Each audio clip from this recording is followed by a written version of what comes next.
Demons taking on the Pies, who are looking for an 11th straight win. Mark Howard with you, Luke Darcy, Jason Dunstan, Damien Barrett, and this man, Nathan Before we get to the top five, Howard, I just wanted to bring up something that, like we had Daniel Patrick in before, so he had his media team behind us, and he looks like a one-man show. Yep. And I haven't seen a one-man show quite as good as you, though, Howard.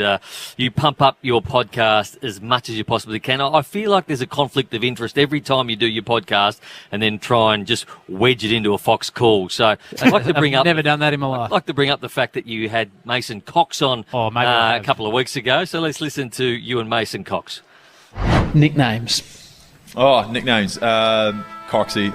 Australians are lazy. Just add a wire O at the end of someone's name. Coxie, Cocko. Someone did call me Big Tex once. I kind of like that one. Yeah, Big Tex. Being from Texas. I could bring that into commentary. Yeah, if you don't mind just making that. I could go with that. Do it. Yes. So did you go with it in the commentary? I called Collingwood on Saturday. So let's have a listen. On the telly. From tight in the pocket. And Big Tex arrives on the scene. And Mason will have no problem from here. Hasn't really caught on, though, has it? Well, we've only had 1 week of it. Bit of cross-promotion, Howard. Well, I just Did you explain it to people when you used it first time around? No, I got about 35 peanuts on social media saying, his nickname's not Big Tex. I said, well, he wants it to be Big Tex, so tonight does. When our man There's a Mason sort of goes one next rule in nicknames is you'd never, ever get to give yourself one, Howie. The great thing is, though, Duke, how he's trying to drag you into it now to call him. I think Big Tex. Tex. I think Big Tex. No, he's a good chat too, Mason Cox. One in all in down the front row. Remarkable. He told me a story, Das. He told me a story on the Howie Games, Australia's #1 sporting podcast. Oh, he told me a story that you remember he came in. Was it a Friday night or a Sunday when he came in and talked about his eye issues, Mason Cox? Came with us on Friday, Yeah, I think it was a Friday night. Yep. He was saying during that COVID year, he had so many problems with his eye that for a period of the season, the second half of the season, I was thinking he was saying, his long-range vision was so poor when he came back to playing football that he couldn't see the footy till it was about 4 or 5 metres away from him in the air, to the point where he had to follow where his defender was running towards the ball before he could see the ball coming his way. So he was leading off his defender as the defender knew where the footy was going and the big fella didn't. It makes the game reasonably tough. Yeah. Yeah.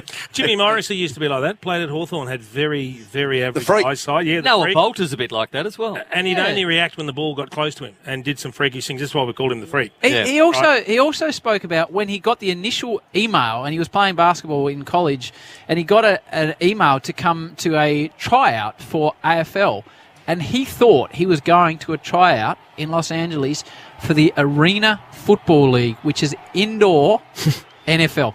That's what he thought he was turning up to do. So that's how far back in the field he came from. I'm keen to listen to that one, Howie. I do want to listen to that one in full. I've heard the little snippets of it. Check it out. Now, you got a top 5? I certainly do. Okay, then. Do you want to sneak it? He's a self-proclaimed footy superstar. I reckon I was probably the most influential player in the AFL. He fears nothing and no one. This is all off-air stuff that you're not allowed to talk about on air, but I've gone with it anyway. And he sees the world a little differently. Just watching a Komodo dragon eat a monkey. This is Nathan Brown's Top 5. All right, Noodles, what do you got, big boy? So I know I'm married to an amazing woman, right? And I get reminded of this every day. I come in every Friday night, and it's like you'd rather have Christina in here in the box. Fair call. I don't think there's any arguments at all with that. She's wonderful. I lasted 30 years pretty much on my own, and I turned out okay at the age of 30. No. Yeah, the next decade has been pretty good. And she is an amazing woman. But there are some things, okay, that I'm better at. So I thought I'd do a top 5 things that I'm better than my wife at. Oh my goodness. He's not going to. We're not party to this, all right? And Luke, get the dumper. Top things Nate's better at than Christina. Okay, so let's start at number 3. That's 3. So I can only get 3. You can't do 5. He's got 3. So I am much better, and this might come as a surprise to people, and there'd be men out there at the moment sitting at home in the car listening going, I'm better at this than my wife as well. Doing the laundry. Now, I love doing the laundry, Chief. The fact that I go to the extra length to get everything that smells right, and I want my kids to go to school and be known as the freshest smelling kids in school. She doesn't do that. She doesn't go the extra mile with the fabric softener. All right? So that is one thing I'm better at. Which fabric softener do you use, Brown? Cuddly. As do I. Yeah, very good, Chief. Okay. I can see you using a bit of cuddly, Chief. Absolutely. With those woolen pants he's going to be wearing next week. I am much better at making the school lunches. The amount of times that my kids come up to me and go, Dad, I need you to make the lunches. I don't like Mum's lunches. Helene goes, do you know what she put in for a snack yesterday in my lunch? What? A mini capsicum. She goes, can you believe that? A mini capsicum. So I had a look at the lunch. So what's your go-to, Brownie? Because I've had to do this week. But this is not me. This is Christina. Snow peas, cucumber, carrot and capsicum was the snack. And then a sandwich with ham, cheese and tomato, which goes soggy before they tomato, get yeah. Right. So what do you get? What do you do? So I go a Tiny Vegemite sandwich. They like Vegemite, so give them what they like. Every now and again, you're not meant to put peanut butter in, but I slip a peanut butter one in every now and again. Hello to anyone out there that's got you a shouldn't be lack doing of that. issue. No, I don't. I'm just joking. No, you're not. And barbecue shapes. You always have to have some barbecue shapes, and I stack it full of fruit. No veggies. Kids like fruit. Kids don't like veggies. So fruit is just as good as veggies. Did Christina take the core out of that capsicum? Because that would have been a hard eat if he didn't. This is a thing that I'm better at making lunches. What's the number one? And falling asleep, Howie. I mean, Christina has trouble sleeping. She is a deep thinker late at night. And she's stressed about married it you. with you, Can't mate. get to sleep. Yeah. She's I'd be wondering where stressed her if I was life lying went down wrong. next to you. I too. don't have that problem. No, I could 'cause sleep- you have no I could conscience. Sleep anywhere. I've actually fallen asleep with the shakers once or twice, but I could fall asleep anywhere. So they are the three things I couldn't even find. And so I look at that and I was thinking about it today, and I thought I'm a pretty lucky man. Triple M rocks footy. This quarter for Beacon Trade, supporting tradies with over 120 stores, expert trade teams, design services and a huge range of electrical accessories. Beacon, making every tradie's job easier. Melbourne versus Collingwood is your game. Up next, the top 3,000 things that Christine is better at than Nathan at. We'll get into the game. Hey, again, this week, the discussion about the unicorn dance, it is just hammering my social media. We spoke about it for 2 weeks now, Chief. I think I'm going to throw one nomination at you. So just to remind people again, Howie, you've got three categories. Bums on seats, so you pay to watch them play. They're a heart and soul player at your football club. So Lenny Hayes type. Lenny Hayes, bums on seats is Eddie Betts. And then they're a cult figure like Sam Draper. Push-up king. Push-up king. So I've got one. So our current leaderboard, and I've got that many messages. You'd think our social media team would have done something on about it. I'm not sure where they've been this week, but anyway. Currently leading Matthew Richardson. Who's just a touch weak in the cult figure status. He's got the other two down but pat. he's out. I got a lot of suggestions this week, and I've narrowed them down to one who I think I need your advice as a group, but I think this is up there with Richo. So cult hero, heart and soul, bums on seats. Trevor Barker. Well, Barks is... Yeah, I think he does qualify on all three. Bums so if on you would have seats? played against the guy Trevor Barker... Bums on seats, Chief? No, 100% he is. Heart and 100%. soul, the footy club. Yeah. Absolutely. Yeah, I mean, took the pay cuts as they all did, but was the face of the club through the tough times. Cult hero? Absolutely, I would think, yes. I would have thought the big blonde hangers. Yep. Yeah, that's a good one. Past Richo? We got a new clubhouse leader. I reckon we have. Trevor Barker. I thought so when I heard it. I thought he was a bit more cultish than Richo. Yep. Chief, you're the moral arbiter. No, it's difficult because you just said cult figure, the big blonde hangers and all that sort of thing. Well, that's probably the bums on seats things for me more than cult figure. Okay. But he's right there. He's with Richo. I find them both not quite the consummate unicorn cult figure. Right, so you still think the unicorn But is out there? I don't know if the unicorn is there. And we know the unicorn's a mythical creature. Except in cricket, where Andrew Simons is a massive box ticket in all departments. Bums on seats, heart and soul, cult figure. Yep. Okay. So, Chief, who in your mind then is the ultimate cult figure then in AFL if you just go to that category alone? If you're just talking cult figures like the doormat. The flying Bruce doormat, Toole. yeah. Yep. Bruce Toole was enormous. I mean, Dakes was a cult figure, let's be brutally honest. Gary Ablett Sr. was a cult figure. Darren Mullane. Darren Mullane, there's an interesting one. Is he a cult figure? Renee Kink was a cult figure. Yeah. Yeah, no doubt. Can I give you the worst? I didn't think I was going to do this, but now it's popped in my mind. Can I give you the worst suggestion I got this week? And I love this bloke as a footballer, but I just don't think he's ticking these categories. And he's a star. His name is James Sicily. And I had a supporter say, this is a unicorn, hands down. I don't think he's a cult figure. I don't know. Yeah. I think he's building. Okay. Is he's building. Is he heart and soul? Well, I'm not inside the club. I think he'd be close. Is he bums on seats? Yeah, well, No. he's very close on all of them, I think. Okay. We'll see how he goes. But maybe just hasn't nailed them down yet like Okay. some of the others have. All right. Should we start? We need to get to the headline first, I think, tonight, because, Damo, I know you've been working on this feverishly. Well, I have actually. I haven't put more time into this aspect of our show than I have tonight, Howard, because Ed Langdon provided some content for us yesterday, and we do actually have that, Leroy, in the studio. So Ed Langdon on SEN yesterday had this to say, the Melbourne player, about Collingwood. They're sort of all duck, no dinner in a sense that, if they're playing fast footy on their terms, they're a very hard team to stop, but they're a bit of a one-trick pony at times. So hopefully we can dampen the way they want to play and on the back of that, go out and offensively play the way we want to play. Fantastic use of cliches, Das, and not just use of cliches, but use of two animals within the cliches that he used. I love it, the duck. I do too. We need to celebrate that. No, we do. So I had to do something along the duck analogy, Howie. So, look, I wanted to present options for the subs who write the headlines. Yep. In events of a win or loss for Melbourne. So I reckon if Melbourne win tonight, it's Ed's comments. Spit it out, Damo. Duck to water. You can also use the dead duck phrase, Howie. You could use the lame duck phrase. You could use the lucky duck phrase. So I'm just providing options for all scenarios. What if Collingwood win? Water off a duck's back. It's not bad. There's options, Howie. You've got to work with me on this. Yeah, I still thought my suggestions got you covered on. What was your suggestion? Well, I love Jack Crisp. He's playing about his 1,000th game in a row, and Collingwood wins Crispy Duck. No, that's horrendous. No, see how you're not skilled at this. Oh, this from you, Shakespeare.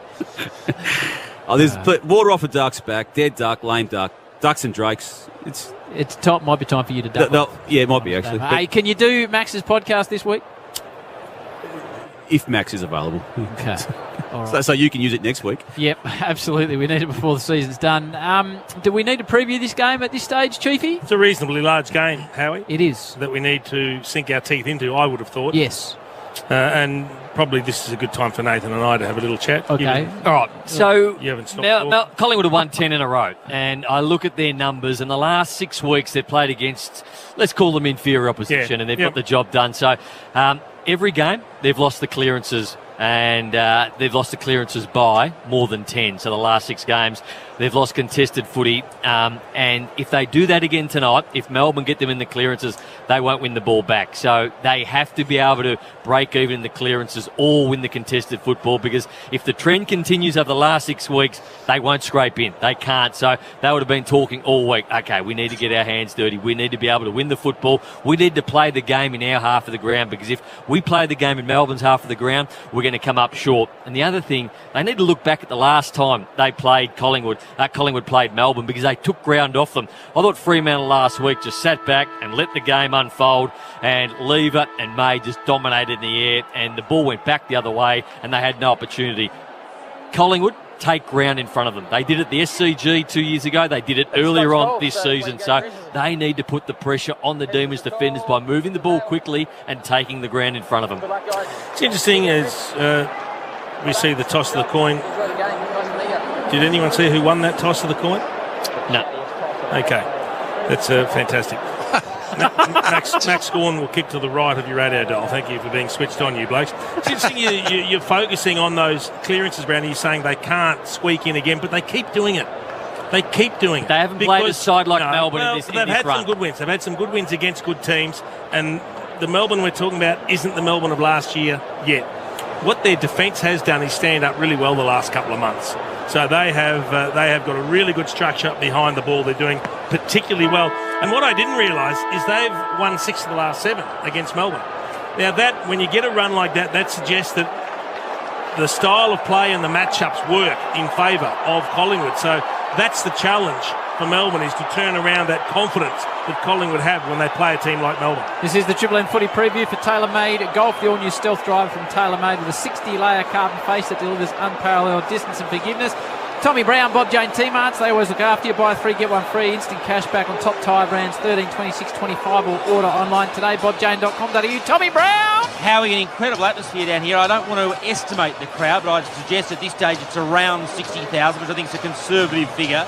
In terms of the conditions, it's dry, which is good news, and still. So it's an absolute beauty. Great atmosphere down here, Howie, for a massive Friday night. Chew Man's here. Red Z, hello, Chewy. Yeah, good evening, Howie. Jamie Elliott, 150th game since he made his debut back in round 9, 2012. He's kicked more majors than any other Collingwood player. Jordan DeGoey starting in the middle on Clayton Oliver. And a great matchup on the other wing, side bottom and Langdon. Max Gawn started deep for the D's. Darcy Moore, his opponent. So we're underway. Jackson and Cameron. It's the Magpie ruckman with the hit out, and sliding in over the top of it was DeGoey, as Brandy said, starting the centre bounce. He's wrapped up immediately. Good news is the rain's cleared. It looks like a perfect night here at the MCG. It's a big crowd. Side bottom immediately confronted by Neil Bourne. Farm the handball out to the Shane Warne stand wing. Langdon, who had the all-controversial goal. They cover him everywhere. They are giving it to Langdon. There's 6 Magpies, and they have got stuck into Langdon. All duck or no dinner, they've gone after him, Chief. That is a targeted player. That is a player that they have made a point of targeting. And I love Craig McRae. He was very evasive during the week and said, we don't take a lot of notice. That they took notice, all right. It was old school. And you don't see that too often, Duke, and the opportunity in the first minute to bury him, and they did. And I love it. They also did it the right way, Duke, without giving away a free kick. And then Langdon, who just patrols that wing as well as anyone. Shane Warne stands side at the MCG, so he's got a little bit to think about. Chris drives the first inside 50 forward. May got back, and a double fister that maybe he would have marked if he's had his time again. So Boundary's throwing deep in attack for the Pies. Electric start here, Howie. Jordan DeGoey got a big job. He's playing on Clayton Oliver at the moment. You watch Jordan DeGoey at the MCG. Spends a lot of time in the centre square area. He's the conduit between the half-back and half-forwards. Jackson in the ruck down to Viney. Immediately clears his defensive 50. Maynard bounces on the turf in front of him. Picked up by big Maxi Gawn. Drives it forward only as far as Howe. Ball centre wing. Here comes Maynard. Back to Howe. Going inside 50 for the Pies. They go deep. It's fisted away. And the impressive Ash Johnson was there. Saw him play last week, Chief. Yep. This is a man worth keeping an eye on. Yeah, he is. He's come into the team, and he's actually found a way to kick goals very quickly. 3 games, 6 goals. Looks a natural. Brilliant looking crowd here on a Friday night at the MCG. No score to Goey. Chance to kick the first goal for the Pies. Read it beautifully. Left foot stab. And the Collingwood Army are up. There's your first of Friday night footy. And Jordan DeGoey was powerful enough to kick it. Well, the Triple M Beacon Trade scoreboard supporting tradies with 120 stores, expert trade teams, design services, huge range of electrical accessories. Hard to say that. Beacon making every tradie's job easier. DeGoey kicks the first. What's interesting, Duke, is that I said he's playing on Clayton Oliver. Now, you look at Clayton Oliver, he is a long way off Jordan DeGoey. Jake Lever turns around, has a discussion with Clayton Oliver what happened. Brayshaw then turns around. They all discuss what happened. How did Jordan DeGoey get on his own so far? Well, the simple fact of the matter is that Clayton Oliver just stood there and allowed Jordan DeGoey to get the football. He wanted to get the football himself, put no time into him. Collingwood kicked the first goal. We talk about entertainment and how Ed Langdon made those comments and it was great and they tackled him. DeGoey kicked that goal and made a little sort of duck waddle style situation to us. That would have taken it to a whole nother level. In the middle we go. Pies with the first goal. Viney got a high one. He's got it right in the middle of the MCG. He'll advance to centre half forward. Left foot banging ball deep. Down towards the Fritcher. Maxi Gawn landed on his chest. Didn't expect it. Petrarca spins into trouble. Out of trouble and picks an absolute top shelf Petrarca. This is the start we're after. A goal apiece as the heavyweights go head-to-head on a Friday night. 1 each on the Triple M Beacon Trade scoreboard. Oh, the man's a superstar. That is just sheer strength and determination. So he's bursting through a contact area where the ball's loose, there are players everywhere, and he got tagged early in the tackle, but he just rode it, and he was strong enough to maintain his balance, get the angle right, throw it on the boot, and still kick it. It was Darcy Moore, he stepped inside, who then wrapped him up in the tackle, but just too strong. He is genuine superstar material. Outstanding goal, Christian Petrarca. As Chief described very eloquently, that was all power and strength, and he loved it, Petrarca. So, a couple of balls kicked the first for either side to Goey, followed by Petrarca. Speaking of balls, Jack Viney, Max Gorn came charging at it. He was confronted by Braden Maynard. Thought he should have deserved a free kick, Max. Nothing doing. Through the hands of Hoskin Elliott. And then the Demon defence connect through Langdon back to Brayshaw. He's had a wonderful season. Into the hands of Petrarca. Dropped the mark. Pendlebury got back. This is Nick Dacos now. Slick little handball to Goey. Josh Dacos. Salem got him. Got him cold. Really good pressure, Melbourne, and Salem came up with it. That's the pressure they weren't putting on for at least 3 or 4 weeks. So against the Bulldogs, where the Bulldogs won the game, Melbourne didn't lay a tackle in their forward half of the ground. The week before, they only laid 6 tackles. I reckon they had a conversation last week. We need to get back to our defensive best, which made us as good as what we were in our premiership year. A big tackle laid early. 15 seconds. Salem was subbed out in round 1 with a knee injury. It took him till round 12 to get back, and he's just building and building his form since then. Very important player is Christian Salem, yet to kick a goal in season 2022. This would be a nice one for him. 47-metre kick, angle not a big issue, and he's nailed it. Back-to-back goals, the D's. Christian Salem kicks his first of the year, and Melbourne go to 2 straight 12. The Pies 1 straight 6. That's all in the Triple M Beacon Trade score. Laid 6 tackles in 5 minutes, Chief. The Demons. Jack Viney's burst out of the blocks too. 4 possessions, a couple of clearances, including a centre bounce clearance. So he's the one doing the in and under work. It's been a great comeback given Collingwood got the perfect start. I reckon we're in for a cracking game tonight. Yeah, and Jack Viney, Chief, past 8 matches, averaging career-high disposals at 31 per game. Overall leads the club in tackles and 3rd for contested ball and clearances. Triple M Red Z Lending stats with a two-man in season 21. Red Z Lending loans for the self-employed. Triple M Beacon Trade scoreboard.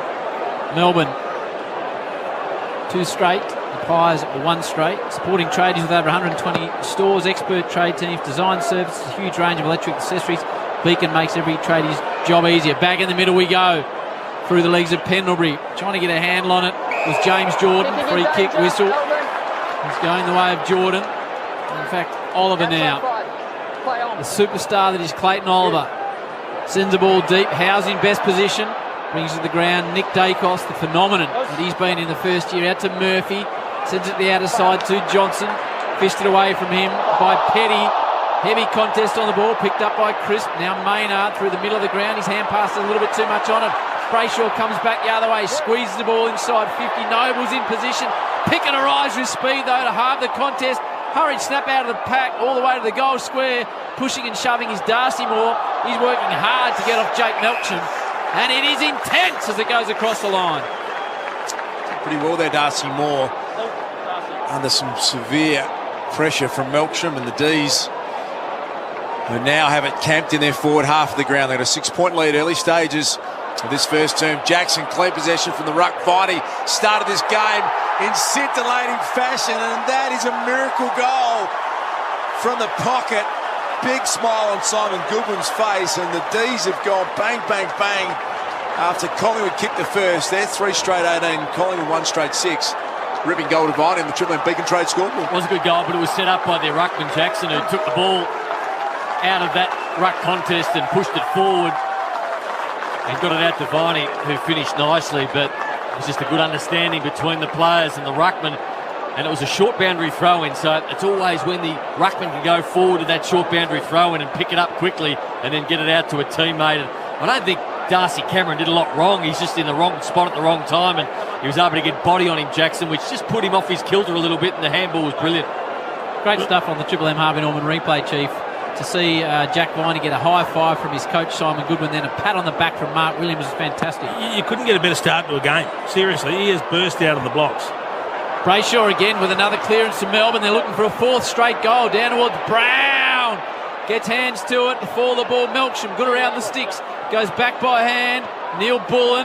Now Jordan. Figured early. Sends it deep. Fritsch is outnumbered about 3 Magpies, but Max comes in from the side. Did everything but take the mark. Dacos, that's Nick, now Noble. Hurry kick out of defence. Josh Dacos loops a hand pass towards Pendlebury to Josh Dacos. back to Pendlebury, back to Josh Dacos, centre wing. Dacos scrubbers the kick. It's going to land with Brayshaw. Picked it up cleanly off his toes. Took on a tackler and Hoskin Elliott through the hands of Stephen May. To James Jordan, to Oliver. Melbourne going to rebound this one. Oliver goes back to Jordan. Floats it to half forward. Max came at it again. Mason Cox with a defensive spoil. Free kick's been picked out.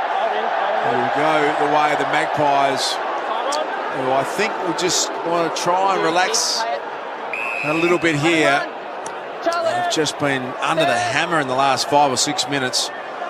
Pressure in this game, Two-Man, feels enormous so far. Yeah, D's pressure, 224. Collingwood at 212, averages 180. That is off the charts. That is big time. Here's Lipinski, been a handy recruit for the Pies. Beautiful ball to Jamie Elliott. Game 150. Superb kick, Lipinski. And now Elliott can settle things down and kick one back for the Pies. Gee, that's great play by Lipinski, because Elliott he had a man all over it. So Lipinski knew that if he just carried the ball and waited, he'd be able to drop his opponent and find some space. And that's what he did. He was able to push off Lever and then lead up with the footy. Had a big week, Jamie Elliott, been kitted out the Daniel Patrick gear. He feeling good, looking good. Game 150. Important kick. And he nailed it, Jamie Elliott. He's got nerves of steel. We saw him kick the winner after the siren a couple of weeks back, and it's a nice reply for the Pies. They go to 2 straight 12. The D's are 3 straight 18. That is all in the Triple M Beacon Trade School. It happened off the ball while that was going on. I think it was Spargo that went down. Big Max Gawn running over to remonstrate with Mason Cox, but the umpires saw it. Nothing untoward. You spoke about the pressure being over 200 for both teams. You have to expect it coming here tonight. Second against third, 2 teams desperate to lock down a top 4 spot. You've got to expect this sort of pressure, and I think both teams are handling it very well at the moment. Triple M Seabus Supers, you got Noodles Brown and the big chief 1254 himself in the back row. Seabus Super making hard work pay off. DeGoey, the opener, then Petrarca, Salem and Viney before Elliott answered, and it's a 1-goal lead to the Demons. We're only 11 minutes into this game. And we've got 5 goals on the board. That's what you want on a Friday night. Max Gawn down towards Petrarca. Brayshaw back to Petrarca. There's Langdon. Cue the boos. Here they come now. As he sends it to the outer side. Quaynor runs back with a flight. Neil Bullen brings it to ground. Nick Dacos tries to fashion a kick. Doesn't quite work out to the crisper. He does really well with a little low hand pass. Josh Dacos back to his brother Nick. Chance for a turnover here for the Demons. Josh Dacos with a big tackle on Neil Bullen. And there is some real sizzle to this one, Nate. Every time someone's being tackled and they're on the ground, there's just that little bit of extra aggro going into the tackle or pushing your head into the ground at the moment. Both sides have been very careful the way they've done it, but there's certainly been intent. You can just see young Nick Dacos get tackled and look up and think, wow, this is a game getting played at a different level here so far in the first. Got to look at Petrarca with a bullet pass. Well read, Johnny Noble. Ben Brown comes in from behind, picked it up, got it to Spargo, smothered off the boot. It was pretty well done there, Nathan Murphy. And it will be out of bounds where the boundary line meets the forward 50 arc for the D's. Both Dacos boys have been tackled once or twice already. The D's are putting a lot of work into them. They like to set play up when they rebound. They like to run and carry, and they're not getting the time to do that. What a cracker this is already. Friday night footy at the MCG for McDonald's and Ream Hotwater. Triple M Rocks footy. Melbourne by 6 points. DeGoey with strength. Picked up by Brayshaw. Inside forward 50 go the D's again. Handball from Brown to Oliver to Neil Bullen to the goal square. Almost shepherded through. Free kick's going to go Melbourne's way. It'll be Melksham. A little clumsy Darcy Moore. He showed good strength, Jake Melksham. He was having a bob each way. The ball was bouncing. He thought if it bounces a little bit to the side or bounces up high, he might be able to shepherd it through, but he held front spot.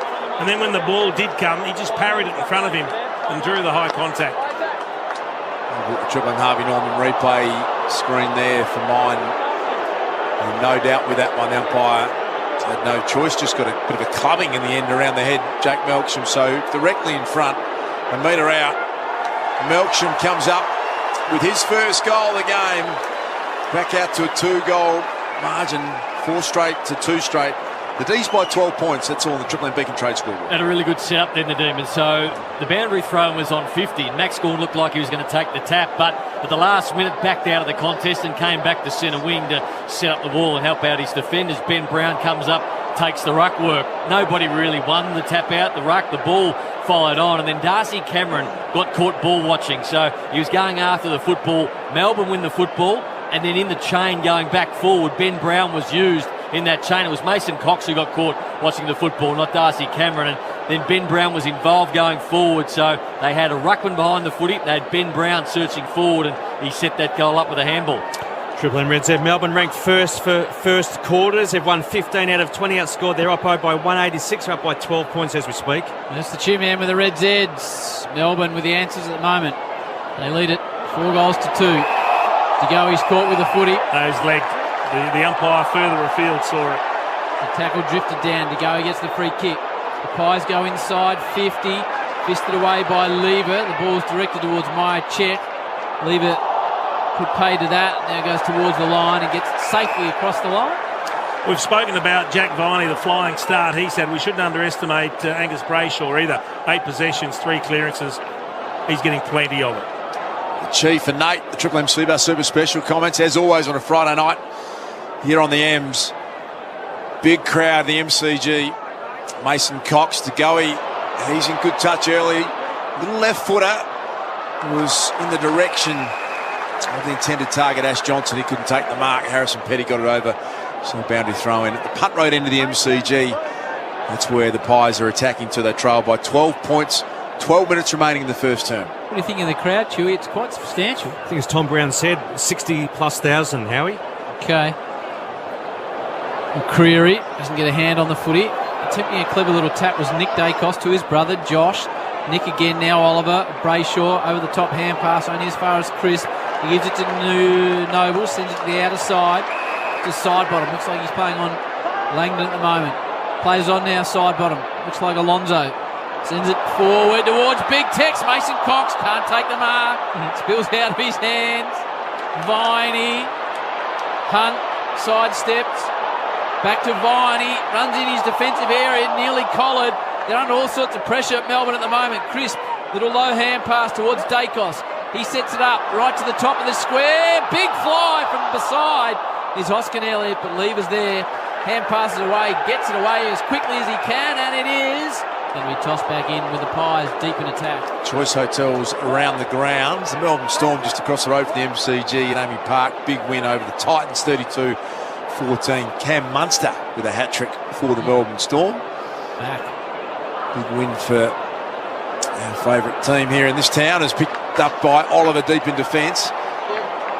Deasy and ahead to the wing. Oh, Melksham started really well. Big contested mark.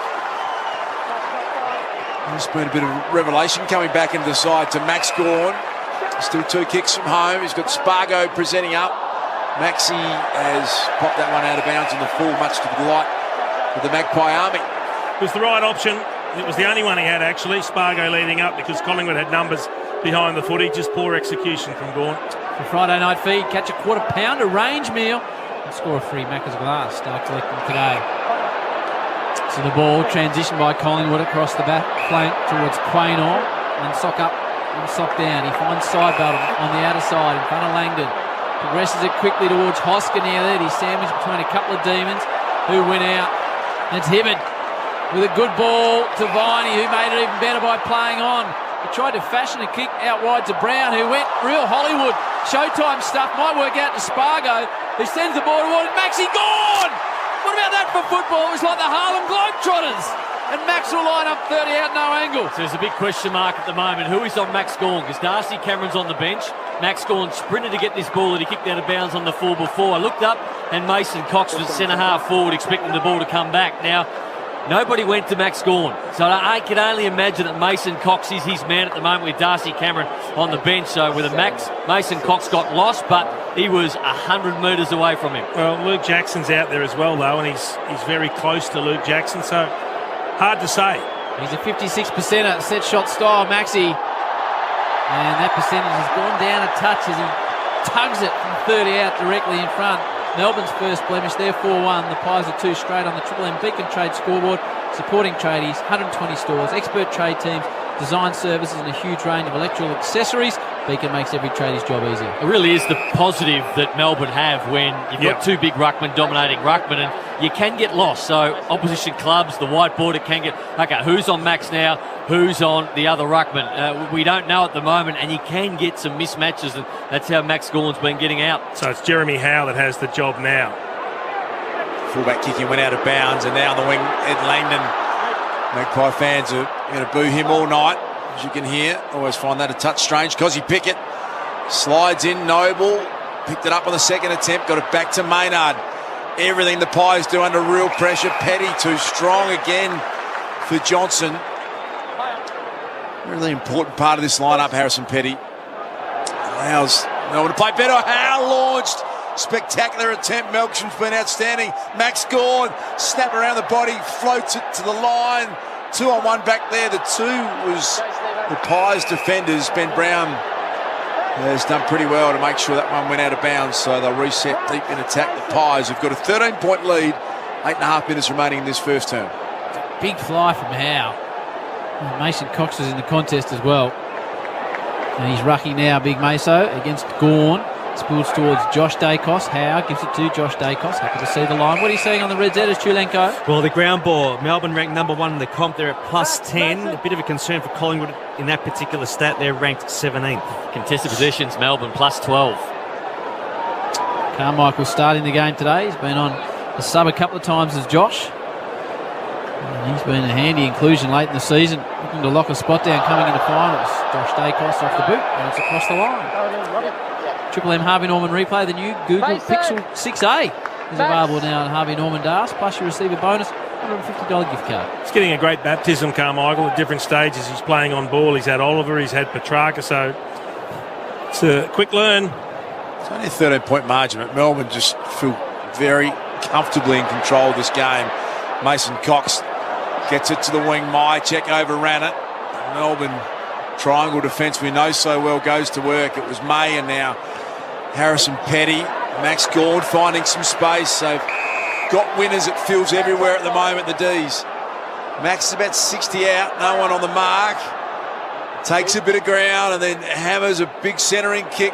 Darcy Moore at the back was fisted into the corridor, beautifully taken by Pendlebury, who worked it through the hands of Murphy. One-on-one was Ginnivan. Out on the wing, he was manhandled by Trent Rivers. That's the first free kick he's been given for 8 weeks. And the Pies fans love it, Ginnivan. In fact, they're out of their chairs. He's in the long sleeves. Great for the game is Jack Ginnivan. Big shorter type of man. Gives it to Maynard. Front of the Shane Warne. Stand on the outer side. Piercing ball. Hits the man we just mentioned, Joshy Carmichael. Oh, he hangs the ball up to Howe right in the middle of the MCG. It's open space. Mason Cox wants it inside 50. Goes in that direction now. Cox back with a flight. Brilliant mark. Brilliant mark by Cox. He went back with a flight. He knew heat was coming. And he stood up marked. 35 out. Geez, he worked really hard for that Mason Cox. He started at a half back. He tracked the wing. And then from the wing, almost where the point of the square interjects, he darted across. Jackson went with him the whole way. So Jackson was right on his hammer, but just a really strong mark in the end after really hard work. And now these are the ones that you need to suck in, the big ones, because you've just done a big run. You've taken a contested mark. You've gone to ground. You've got to get yourself back up and get your composure. 2-7 from set shots this year for Cox. And Big Tex just pops it right through the middle. The Pies answer with their third. 4-1-25 to Collingwood, 3 straight 18. That's all in your Triple M Beacon Trade scoreboard. And this is a cracking game of football. Well done, Mason Cox. He needs to impose himself on this contest if Collingwood's going to win. Hey, let's not overlook the role that Josh Carmichael played either. He was the one, Harry, that you called with that vision on the wing. And even though it was a high ball, he saw how much space was in the middle. He was the one that squared it up, which then allowed the kick to go inside 50 to the advantage of Cox. It was really good vision from Carmichael. Jason Dunstall, Nate Brown, Triple M Seabus Super Special comments. It's a 50-metre square up to Jeremy Howe on the Harvey Norman replay. Start to this game, 7-point lead to the D's, 4-1 to 3 straight. It has been a finals-like start to it. Cameron won it down. He was searching for De Goey. Brayshaw fell over inopportune time. McCreary picked it up. Brayshaw got hold of him. They've surged it to half forward here, the Magpies, where it's going to be thrown up on this members' wing side. Again, Cameron over the top. Petrarca crunched in a couple of tackles. Maynard and Jamie Elliott got hold of him. So on the point of the square at half forward for the Pies. So it's 1-on-1 inside Collingwood's forward 50, and then Melbourne come up and make an extra around the football. So Collingwood have got the extra behind the footy. Hunt to Brayshaw. Sends the ball down the line. It's touched. So Ben Brown needs to get rid of it. He didn't hear the call. Did really well to get it to Viney in the end. He just squeezes the ball forward. Might work out. The Demons through Jackson. Sends it towards Fritsch. Murphy. The Fritcher! Nice little hanger directly in front. And there is some quality football being played at both ends. It's all about the timing when you take a mark like this. Well done to Ben Brown on centre wing. Got the late call, but the kick was perfect at the top of the square, and Fritz just timed this beautifully. So he knew Murphy was coming in from the side, but he just jumped that little bit earlier than Murphy. So he's able to get up above Murphy's knee, put the knee into the chest, and then it was all his. He is a phenomenal goal kicker, this man, Bailey Fritsch. From right in front, kicks his first. Melbourne get their fifth. 5-1-25 to the Pies, 3 straight 18. And that is all on your Triple M Beacon Trade scoreboard. And Fritsch, playing game number 105, has now kicked 162 goals. It's a nice return. It is. Viney again involved in the build-up. It's Viney and Brayshaw doing the damage for the D's. They've had 20 possessions, 6 clearances and a goal between them. But the key to that was just reacting a little bit quicker to what was unfolding, Bailey Fritsch. So he gets back into position and he's able to attack the ball while Murphy's still coming back, trying to get a little bit of body on Fritsch. So he was able to run, jump a little bit early, get the set, take a good mark and kick the goal. So 50 Collingwood players haven't touched the footy yet, Ash. Yeah, Triple M, Red Z, Hoskin Elliott, Statless, Myercheck yet to touch the pill, McCreary as well, and Young Johnson. Melbourne enjoy a 13-point lead. Just under 5 minutes until quarter time. Here's Pendlebury. The class of that step to get around Oliver. He's done it since the very first day. And then the skill to Ash Johnson on the lead. Talk me through that, Brownie. It was unbelievable. Well, you just come to the footy and you think that you've seen everything of Scotty Pendlebury, and then he does that again and you've seen it over and over. Clayton Oliver was just buying that. He was just holding the ball out to the left, then came back, and Clayton Oliver was full-chested to try and tackle him, and then the kick to finish it. It's okay to get around the player, but then the kick to finish was brilliant, and the mark was pretty handy as well. Exciting player, Ash Johnson. Just his 4th game. He's kicked 6 goals in his first 3. Pies fans love. He's a good celebrator too, Ash Johnson. He had a little bit of the arms flapping around. His teammates love him. They'll go back to Scott Pendlebury in game 353 and just give him the high fives as well. The superstar was massive in that. 5-1-31 Melbourne, 4 straight 24. That's Collingwood on the Triple M Beacon Trade scoreboard. What he did so well, Duke, so he balked Clayton Oliver and then he got around him, but then he took 10 metres in front of him. So you might see a few players get around a player but then not take that ground in front of him. We saw Lipinski do it before, just hold on to the footy for a little bit longer. So he gets around Clayton Oliver, but then takes that 10 metres in front of him, which allows him to survey the scene. Okay, what have I got forward? Because I can quite easily dump it inside forward 50 now and let our forwards go to work, or I can take the space in front of me and try and make one of these forwards lead into space, and I can get the ball over the top of this zone that is set up. Melbourne concede the least amount of marks inside their D58 per game. 3 out of the 4 majors from Collingwood. Love it, Chewy. Thank you. Crisp. Elliott, here come the Pies again. His kick's smothered. Cameron gets out the side bottom. Good user inside 50. Low lead. Came from Johnson. Fisted away by Petty. Still in possession though, the Pies through to Goey. It's a squaring, screwy type ball towards Cox. Bounces in an unusual position. Comes down towards McCreary. Takes it in the square. Jaden Hunt gets him. Still tries to bullock his way through. And the umpire will toss it up with Collingwood deep in attack. Right in the goal square. And there's a couple of pretty vocal Melbourne fans there. Just suggesting that maybe it was a free kick. Cox got the first hit out. Jamie Elliott tackled, brilliant. Got to be rewarded. Game 150 directly in front of goal. And that is huge, Chief. Coaches love that sort of result, isn't it, from forward pressure? Well, we saw one at the other end, didn't we? Salem with a great tackle on Dacos. Went back and kicked the goal now. Jamie Elliott gets the opportunity to do it at the other end. Hibberd was looking for the hand pass, didn't have an option, and by the time he tried to get it onto the boot, he was pinged. He was gone. Angus Brayshaw got up a bit sore out of that contest as well. Tommy Brown will get you to keep an eye on him. What a start to this game. Massive crowd at the G. Played at breakneck speed, and we got 5 goals apiece. Jamie Elliott's got a couple. Melbourne by 1 point. Triple M Beacon Trade scoreboard. 10 entries, Collingwood so far for 5 goals straight. So this great Melbourne defence has been under the pump, and it's been the pace that the ball has gone in there at. I mean, it has been end to end. Both sides have been electric with their ball movement, but 5 straight for 10 entries. Simon Goodwin would be concerned with how easy they're kicking goals in forward half. Bob Jane T-Mart, they look after you. Buy 3, get 1 free, instant cashback. Top tyre brands, 13, 26, 25 is the number, or order online today, bobjane.com.au. Tommy? Angus Brayshaw will start in this stoppage, but he is limping and testing his left leg, so keep a close eye on it. Thank you, Brownie. Melbourne only +1 in the clearances, so Collingwood doing a good job in there. 10 goals for the opening term. Sees Melbourne leading 5-1 to the Pies, 5 straight by a point. Cameron, Gawn from hands and knees, just scoops a handball forward. Crisp, not getting through the Petrarca, Neil Bullen double tackle. So the ball progressed about 15 metres from the centre, circles towards the Melbourne goals. Gawn, down towards Oliver.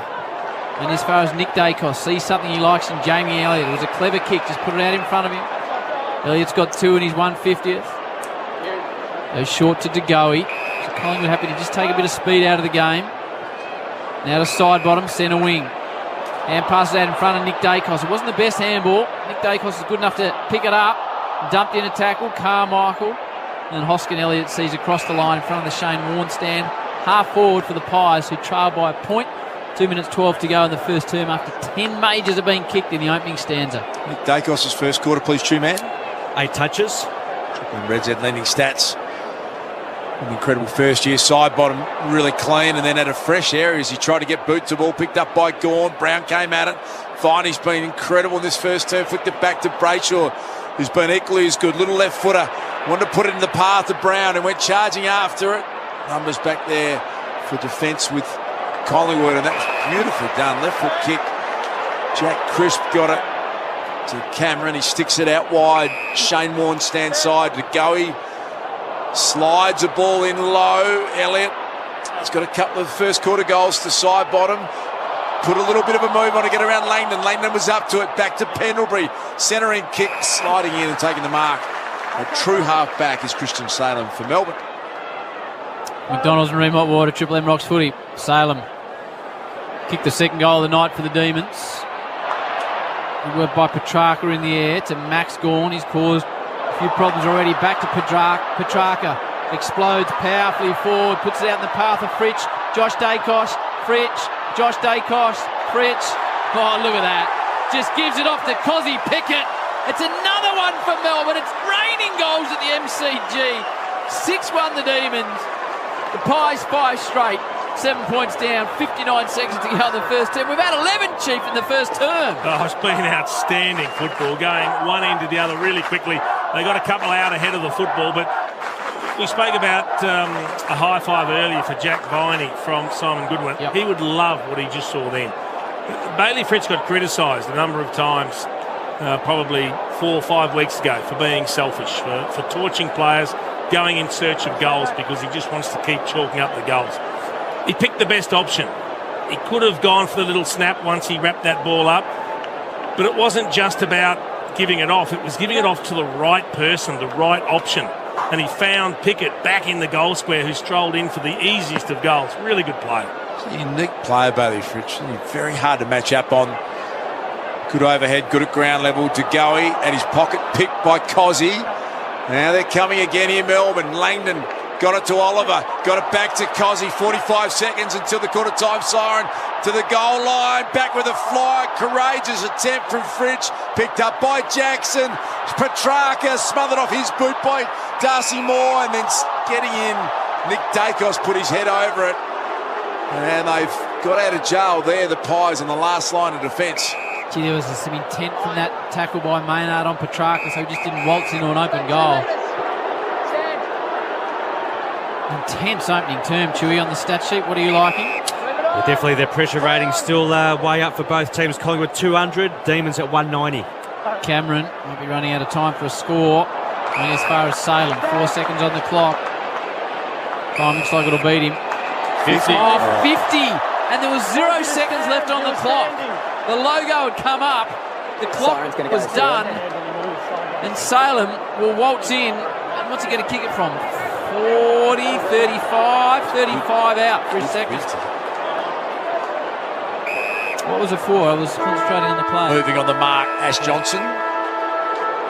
So Salem now with the eyes of the MCG on him.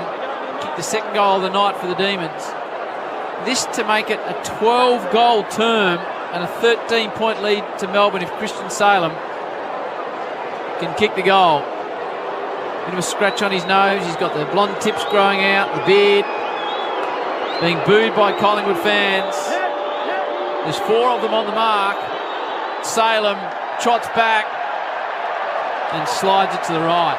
What a term of football. Melbourne 6-2-38.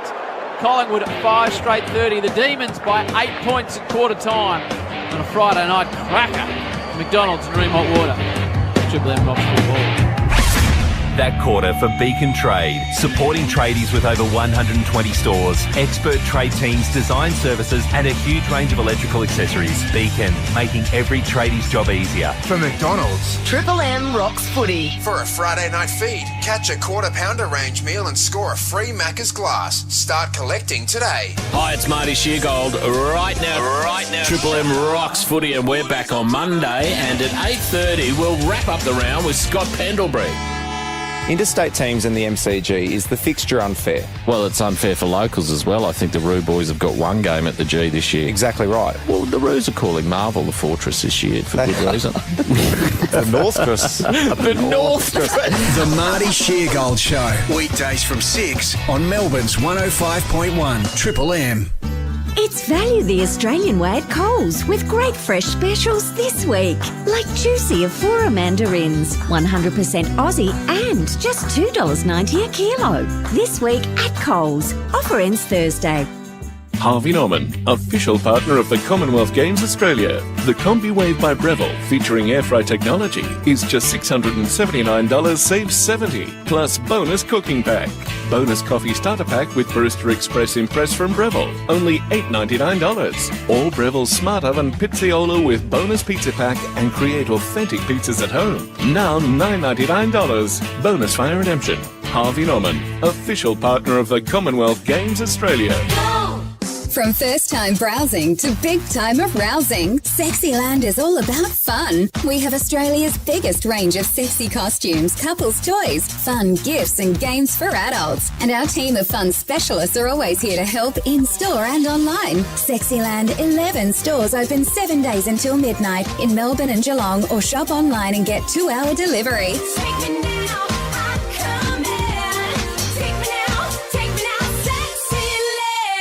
Hi, Ursula Carlson here, and I don't know about you, but some things just really me to death. So in my podcast, That's Enough Already, my guests and I will highlight all of the things that us, just in case you've missed it. I took up magic tricks as my lockdown hobby, and it ironically made my girlfriend disappear. Search That's Enough Already podcast. Download the Listener app now and listen for free. Listener. Every green light on the way to work? That's pretty good. Woohoo! Yeah! Almost as good as the massive 50% off you get on all TPG mobile plan fees for the first 6 months. That's right. For the first 6 months, get 12 gigs of data for just $10 a month, all on a no lock-in contract. TPG. New TPG mobile customers only. For use in Oz, $20 a month after the first 6 months. T's and C's apply. It's that time of the week. Furphy Footy Friday. From the first bounce to the bar, it's time to crack one. Tell one. Furphy. Unbelievable. Drink responsibly. While truckies support Australia, Shell has been supporting truckies since 1901, making road transport easier, safer and more efficient. And for Shell card holders, we're making it more economical as well. Talk to us today about a fuel discount for your business and save every time you refuel. It doesn't matter if you run one truck or a whole fleet. All you need is a valid ABN to apply for your Shell card now at shell.com.au/truck network.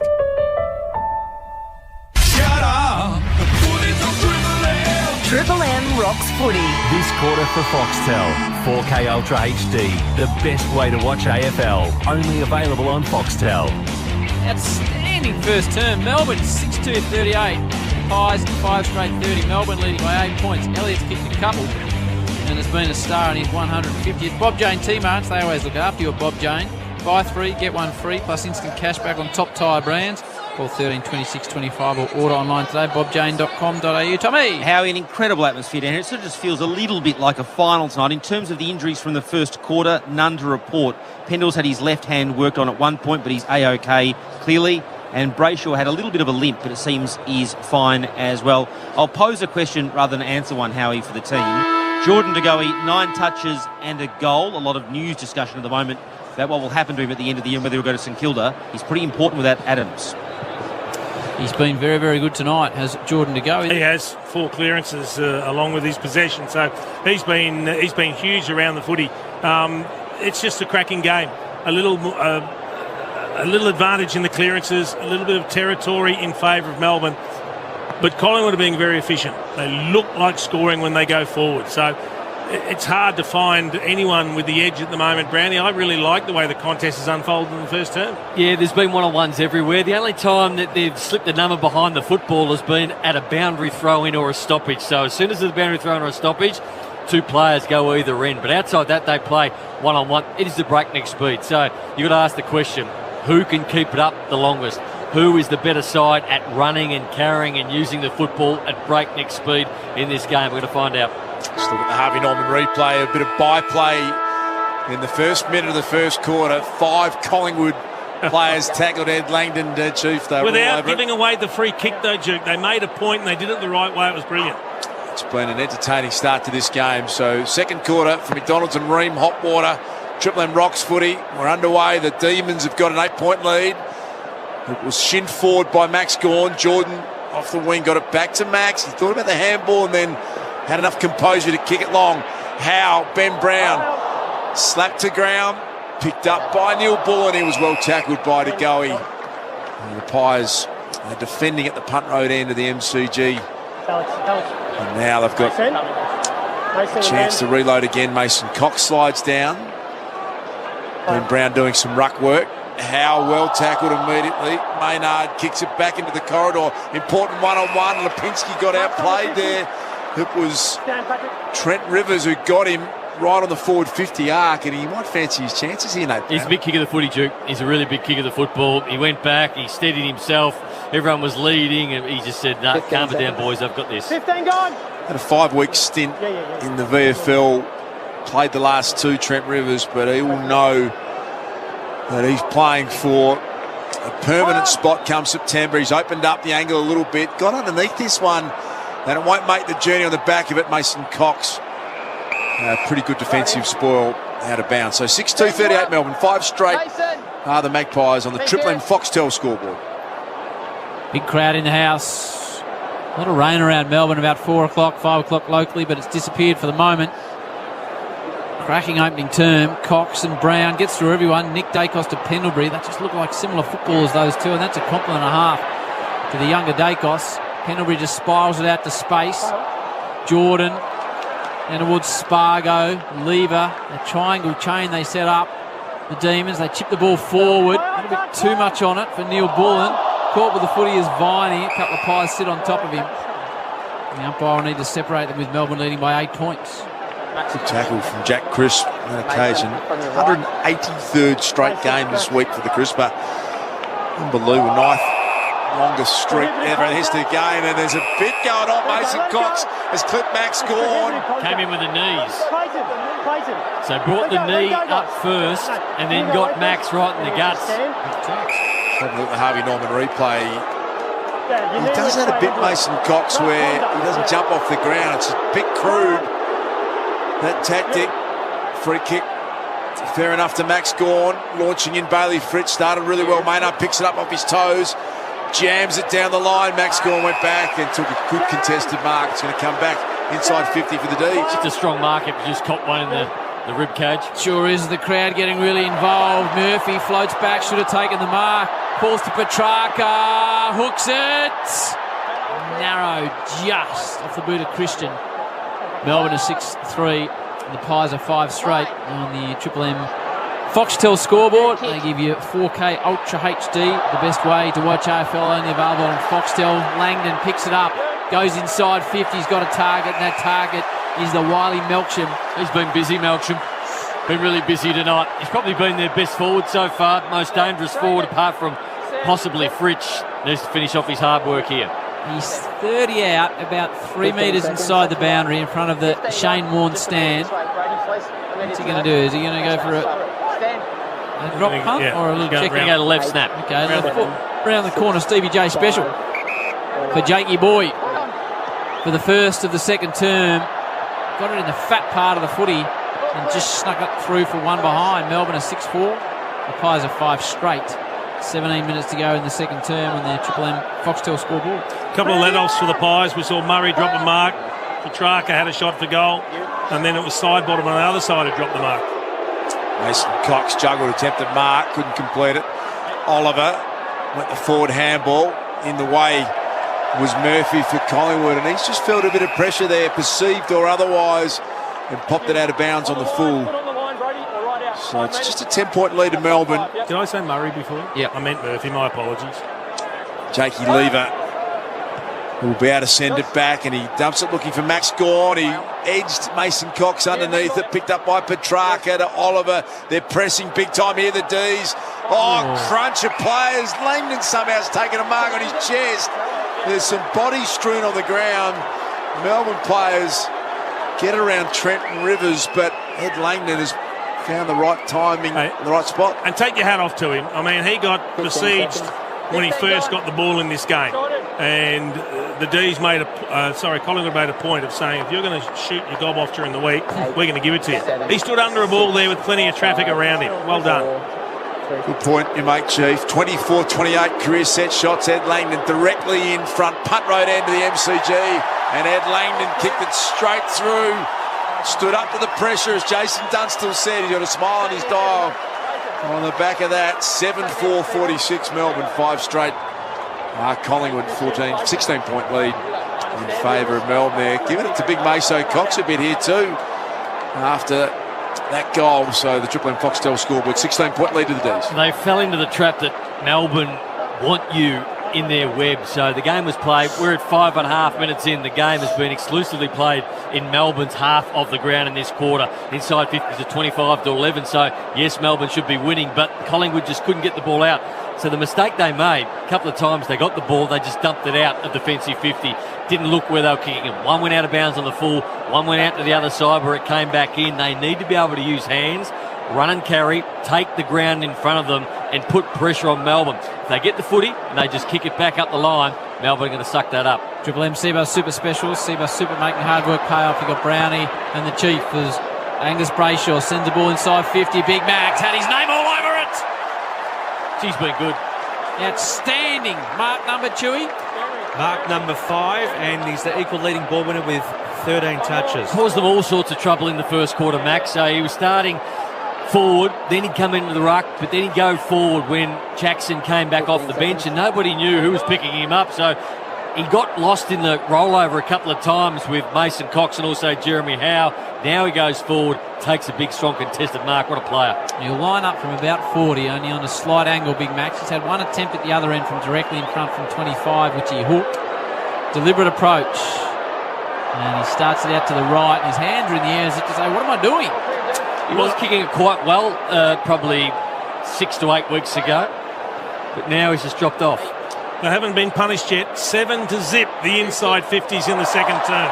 Pies have coughed it up again here, and Langdon's going to send Melbourne back into attack. Spiraled that, which is an unusual decision. He had more time, kicked it out of bounds on the full. So 7-5-47 to 5 straight 30. It's 12 scoring shots to 5, but just a 17-point margin in favour of Melbourne. Nick Dacos As long down the line, Lipinski picked it up, set upon immediately by a number of Melbourne midfielders with a tackle. Brayshaw wrapped it up right under the Shane Warne stand sign on that outer wing side here at the MCG. It's going to be thrown up.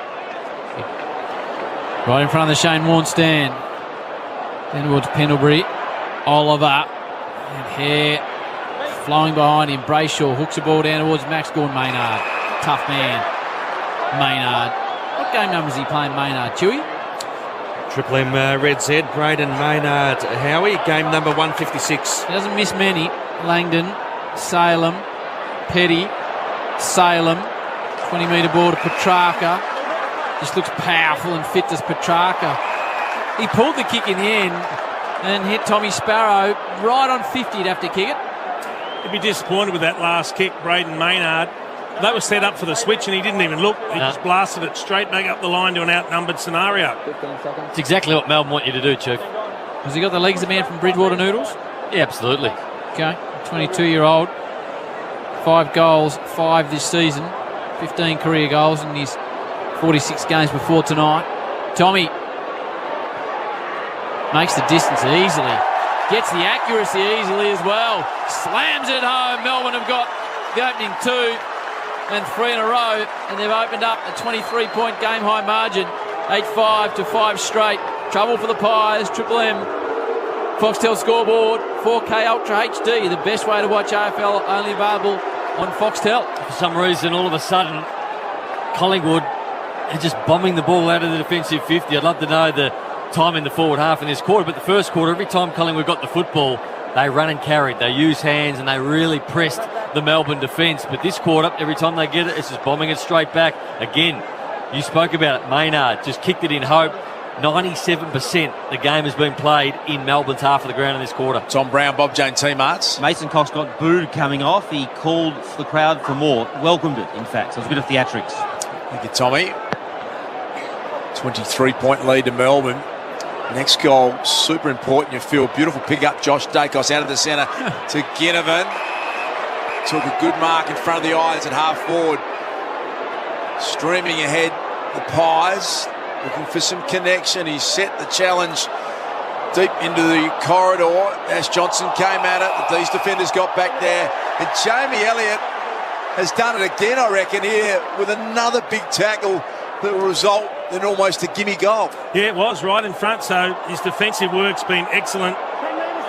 He probably would have been better hanging on to it. Jordan, unfortunately, just released it. Didn't look like a clear hand pass. And the umpires pinged him. If he hangs on to it, it's probably a ball up for no prior opportunity. It's a huge effort from Jamie Elliott here. If he can kick his third, 2 of them on the back of forward 50 tackles. It's a big contribution. Pulled it slightly, but no dramas. Gets home. Elliott gets his third. That's massive for the Pies. They're 6 straight 36. 8-5-53 Melbourne on the Triple M Foxtel scoreboard. They just need to get it in there more often. So they've only had it in there once this quarter and they've scored. So they've scored 5 straight from 10 entries in probably 28 minutes of football in the first quarter, and then their first entry inside forward 50. So they need to start winning the clearances. They need to start getting their hands on the football around the contest because they're pushing Melbourne's defenders when they go forward. Melbourne's defenders are under pressure. They haven't been able to handle it so far tonight. The tackle pressure inside their forward 50 has been really good. They just need to get in there more often. Yeah, it was Josh Dacos who's gone into the middle of the ground, Brownie. He got that last centre bounce clearance. That's where they got their inside 50 from. They need more of it, the Pies. Career best snags for Jamie Elliott, Chew, when you get a moment. Yeah, Triple M, 6 majors is his PB. Okay, so he's halfway there in the halfway point of the second term on track. Here's the man they call Billy in his 150th. He started in the middle there as well. Clever hand pass to Oliver. Hugged the ground with it. Jackson. Salem. Now running forward to the ball is Rivers with a high hit inside 50. Ben Brown hasn't been a factor yet. Melksham has been. Darcy Moore to Lipinski, the former Dog. Sends it towards centre wing. Elliott faces the other way. Salem brings it to ground. Meyer check back in the side. Also hasn't been a factor. Good tackle by Salem on Carmichael. Now they come. The umpire lets the boys go. Caught between Carmichael's legs. 53 to 36 is the lead for Melbourne. 11:41 to go before the halftime break on the Triple M Foxtel scoreboard. 4K Ultra HD, the best way to watch AFL, only available on Foxtel. I'm going to throw it up right in front of Tommy Brown here on the members' wing, the interchange race side. Cameron, he's taken clean possession, and Jackson dumped him in the tackle. Bit of leniency from the umpires there. It's right in front of Simon Goodwin, who's taken the chance to issue a few instructions to his midfielders. Jackson, brilliant athleticism, picked it up in the one motion. The impressive Carmichael, only as far as Salem. They might pay advantage here. They're going to take it. Neil Bullen wants to find Brown. Well-weighted kick. Nick Dacos on the mark. Melksham the deepest forward. Terrible kick. Put it straight into the lap of Jeremy Howe. And just held up his hand like they do in the inner ring, Chief, in cricket when they want the bloke in the outfield to come and grab it. Apologising did Ben Brown. It's an average turnover to Noble, to Quainer. Outside 5. Mentioned earlier on, he's got the right sock up and the left sock down. There's Isaac. Powerful looking character. Plays on away from Langdon. Sends us to a contest on the wing. Johnson, who's really good in the air. He's got good hands and he likes to play in front. The natural forward craft about him. He's a rangy type of... Like, it reminds me a bit of Jack Gunston as the ball goes towards the line.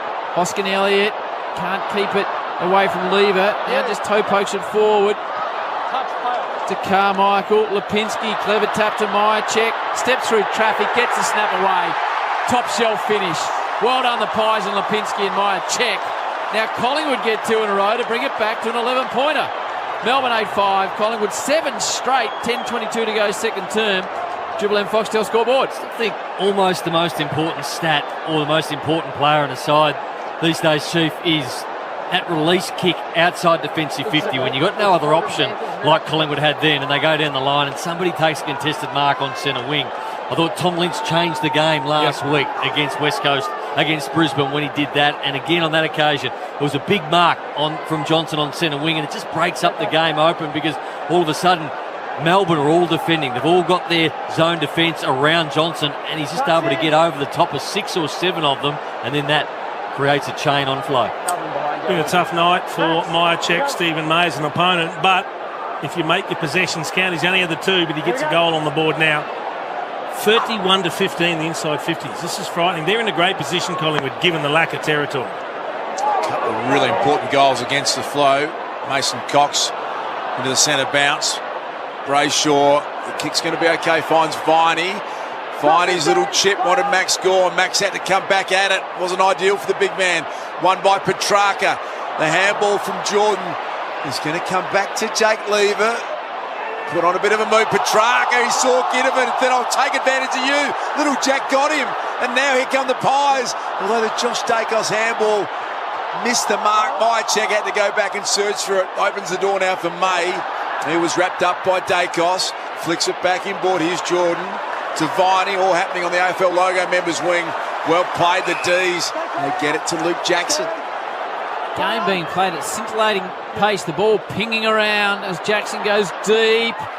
Melksham, but Darcy Moore outmarks everybody. The impressive Darcy Moore and the number 30.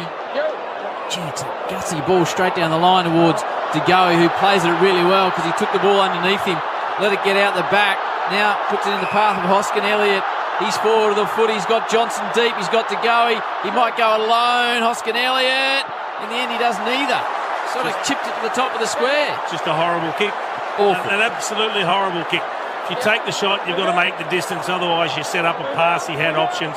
He was entitled to shoot for goal. He was running straight at it. He settled himself. Just didn't make a good contact. Opportunity gone for the Pies. 10-point lead to the Demons, 53-43. Did all the hard work there, Collingwood, and let themselves down with a finish. Here is Howe. Smashes it back into the corridor. Strong tackle pressure applied. There was 3 Magpies involved in it. Chris, Pendlebury and Carmichael, and they keep it at half forward. Mason Cox got over Gawn. Slapped it only as far as Salem, though, and that was a well-weighted kick. Finds Alex Neil-Bullen on the wing. Neil-Bullen and the number 30. Drops it towards Ben Brown. Needs to take the mark. Can't. As he's hit from both sides. Howe caught in a tackle by Melksham, who's been one of Melbourne's better players. What are you seeing on the Red Zeds, Chulenko? Yeah, Viney 11 disposals in the first quarter, and a major just the 2 in this term, but Brayshaw leads away with 17. Ream Hot Water built tough for Aussie conditions when it comes to water heating. Ask your plumber to install a Ream. Thrown up on the forward 50 for the D's. Mason Cox socketed off the ground. Brayshaw gets it to Petrarca. His kick was in the Murphy direction. Spills now. Pickett has got a live footy. Look how dangerous Cozzy is. There's nervous moments coming up for the Collingwood defenders. Pickett couldn't quite access the Sharon, and pretty happy that it's over for a boundary throw in left forward pocket. Punt road end. That's where the D's are in attack. 8 minutes until half time, and Melbourne 53-43 with a 10-point lead. Jackson fisted back and gained a bit of meterage to Mason Cox, but we'll do it again inside forward 50 for Melbourne. Mason and Luke. Hold the meter. It was Melbourne by 8 points. At quarter time, they lead by 10. What did they get out to, Chewy? 20-odd? Yeah, Triple M Res 23. Before Elliott and Myercheck kicked the last two for Collingwood. 8 minutes to go. And the umpire will toss it back in with Mason, Luke. Melbourne in attack. Mason Cox has been really physical in the ruck. He's had his knees up to try and counter Gawn. Now he's got the young Luke Jackson, and he does well with two hands to it, only as far as Pickett. Now Petrarca doesn't have time to size someone up, so dumps it to the square, and Howe takes the mark all the way back at fullback. What an unbelievable player, Jeremy Howe. So good at reading the ball. Side bottom's got it. Shane Warne stands side of the MCG, half back. 8-5 to 7-1. Melbourne by 10 points. Side bottom happy with the change of direction play. They get it all the way back over to this members' side. Back to Howe, who started it all. Melbourne shift their zone. Quainer was the next link in the chain. Plus 18 contested possessions, Melbourne. Plus 11 in the clearances. And plus 21 in inside 50s. They only have a 10-point lead. Unbelievable Reds had lending numbers there. Nate Brown. As Stephen May stands up, we've seen him do that so often, that intercept mark half back for Melbourne. So the only dangerous thing for Melbourne is we've seen them get overrun in second halves by a few clubs, Collingwood being one of them this year, Fremantle and Sydney the other ones. Brayshaw, inside 50 ball is really clever to Brown, and Nate, you don't want to get in a tight one with Collingwood the way they're going. No. So Brown, his first real opportunity towards goal, he's going to play on. It's going to take a big hook kick from 40. It's a good finish by Ben Brown. Hooks it round, and even he looks impressed by his own work. Melbourne break a run of 2 and take it back out to 16 points, 9-5 to 7-1. 59-43, 6:26 to go before the halftime break. You need change of direction against this footy club. Need change of direction every time you move the ball. So if you go long down the line, Stephen May's going to mark it every time, or fist it away, or lever, or get it, comes back the other way, and Melbourne scores. It's a quality finish. To kick around the corner from that far out from goal is not easy. You have to strike the ball perfectly. And that is a massive, massive finish for Ben Brown, who struggled to get into the game. He started okay early, looked dangerous leading up the ground, but really had been very well held by Jeremy Howe. But there's a few Collingwood players that need to get involved in the game in the second term. DeGoey, Sidebottom, Crisp and Pendlebury have all had one possession each, and that is it. Got the Chief with his 1,254 goals. Got Nate Brown, best player in the game for 10 rounds. Triple M Seabus Super Special comments. It couldn't be in better hands on a Friday night. Pendlebury just pulled the kick late. Ginnivan direction, cleverly done from Ginnivan, just shepherded it in the way of Josh Dacos. Inside forward 50. Elliott's been enormous. Lipinski down there. Got a little handball to Johnson. Put it over the top. Myercheck goes back to Elliott. They converge from everywhere. Demons defenders with good Myercheck off the ground. Missed. Good pressure from Melbourne. 15-point lead. 9-5 to 7-2. The D's in front with the Triple M Foxtel scoreboard. Did well in defence there, Melbourne. Looked like they were certain to give up a goal. Did they? What, Howard? Flooded in, Nate. And Jake Lever ran into his teammates as if they'd scored a goal. He had his fist pumping in the air for that effort defensively. Brown growing in confidence. Mark in front of Jay Howe. Not an easy thing to do. Fritsch wants it in a hurry. They go that way now and set the Fritcher a task. He hits the pack hard and splits it. Nick Dacos, 14 touches. 14 touches. What's his efficiency? He's going at 70%. That's what he does. Lipinski on the outer side. He's got Steele side bottom. Progresses it further to Mychek, who now starting to get his hands on the footy. He marks in front of the Shane Warne stand on the outer side of the mighty MCG with close to 70, if not more, in the house. On a perfect Friday night for footy. Collingwood just chipping it around now on the AFL logo to Maynard. Runs around Melksham on the mark. Low slider towards Johnson. Big fly. Ben Brown's working in defence. Melbourne are caught with the footy. Hunt stripped of the footy. And then Carmichael will throw an errant boot in. They're a bit lucky to get out of that, Melbourne, without a holding the ball decision. Wife's fans in that pocket of the MCG as we look at the Harvey Norman replay screen. That's Neil Bullen should have been pinged first up for that. Just dropped the footy on the tackle. Petrarca, many times been able to clear it. Howe launched at it. Beautifully done, Nick Dacos. And then he was well tackled, incorrect disposal. So 50. Oh, 50. It's going to go against Howe, and that'll be massive. What about the hand that Viney got in that marking contest? He was completely out of position.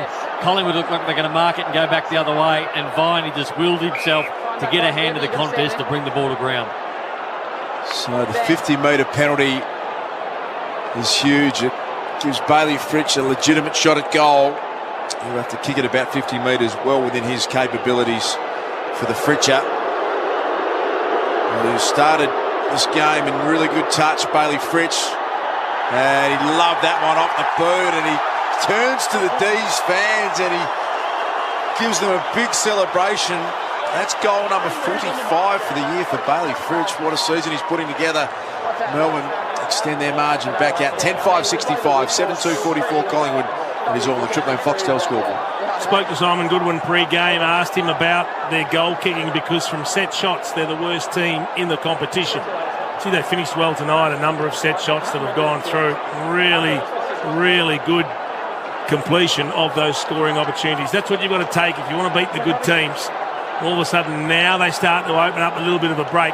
Nothing they don't deserve because they've been the dominant team in this first half, particularly in the second term. They're kicking goals, they're celebrating to the crowd. They're just showing people again, Nate, that we are the premiers. Don't worry about, we've had a little run of form. We're the real deal and we're out here to prove it tonight. Just got that feel to it. Back in the middle we go. Here we go again. They're flexing the proverbial muscle of Melbourne. Viney with a 1-2 gets it back. Sends it forward on the left. Hits Big Maxi. And this is where he can unload from. Right on 50. He wants to go the short ball. It's a little high one inside 50. Falls to the ground. Oliver arrives like the battering ram that he is.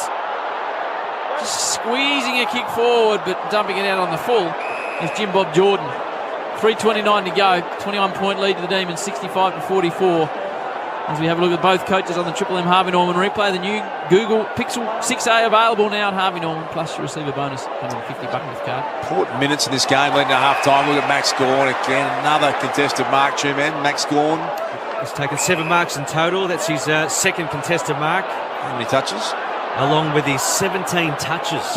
Big first half, isn't it? The Melbourne ruckman, Darcy Moore, drifts across.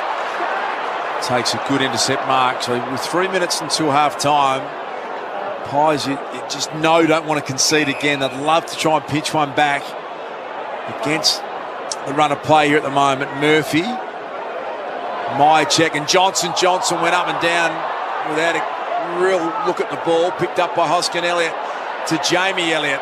Mychek works hard back. Lipinski down the line. Jamie Elliott, it's a bit of a lazy attempt to kick. He's put it out of bounds on the full. Had a bit of time. Hitting a target would have eased a little bit of the pressure. Steel side bottoms covered 8K. Ed Langdon 7.9. Neil Bullen 7.1 alongside Lever and Nick Dacos also on 7.1 on the Reds headers. Salem sends it down the line to Ben Brown. He's been a good inclusion, Ben Brown. Wiedemann unfortunately didn't make the most of his opportunities. Hoskin Elliott sends it around the corner, and again it's Salem that spoils it across the line right in front of Tommy Brown. It's a 21-point lead to the Demons, 2:25 to go. Jamie Elliott has got 3 goals for the Pies in game 150. Shouldn't forget what Brownie mentioned earlier. It's 3 or 4 times this year they've led by 20 or 30 points and been run down, the D's. Saw Simon Goodwin on the Harvey Norman replay. Streen saw something that didn't please him. You don't see him get animated too often, but barking some instructions there at ground level. Beautiful little handball in there from Pendlebury. And it's got out now to Maynard. Jamie Elliott's a good-looking kick. Elliott, the good overhead mark. Pretty well done defensively. Hibberd, Myercheck. Good tackle. He got wrapped up by Jaden Hunt. And he's come up with the play. Resulted in holding the ball. Short kick finds Spargo. Biggest play by Hibberd. It's just having one of those nights, Brody Myercheck. I know he's kicked a goal, but things aren't working for him. Not finding much of it, and when he does, he's under pressure. Salem likes the short option of James Jordan.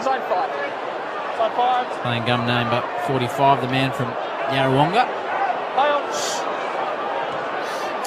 Sends a 60-metre ball straight down the outside wing. Big fly! Lukey Jackson above the pack. Nice little bit of hang time. 1:21 on the clock.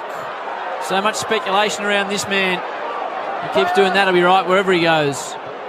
Decides to land at about 25 from home. Ben Brown goes a touch early. Falls to Fritsch. Rare miss from the Fritcher. He was in the zone on the snap, 20 out. And he missed to the near side. 10-6 to 7-2 the way of Melbourne. 22-point margin. The D's, 1:03 to go before half-time as Darcy Moore brings the ball back into play. Goes straight through the corridor. Pendlebury could have released DeGoey. DeGoey, not sure why he didn't. Yeah, still a bit displeased about that. Instead, he goes out to his old mate side bottom. They get it moving to Noble. This is good build up from full back. They need a contested mark now. Can they get one? Getterman's trying to find it out the back. Johnson picked it up front and centre. What a goal! What a celebration! He is A-grade talent. He's got two.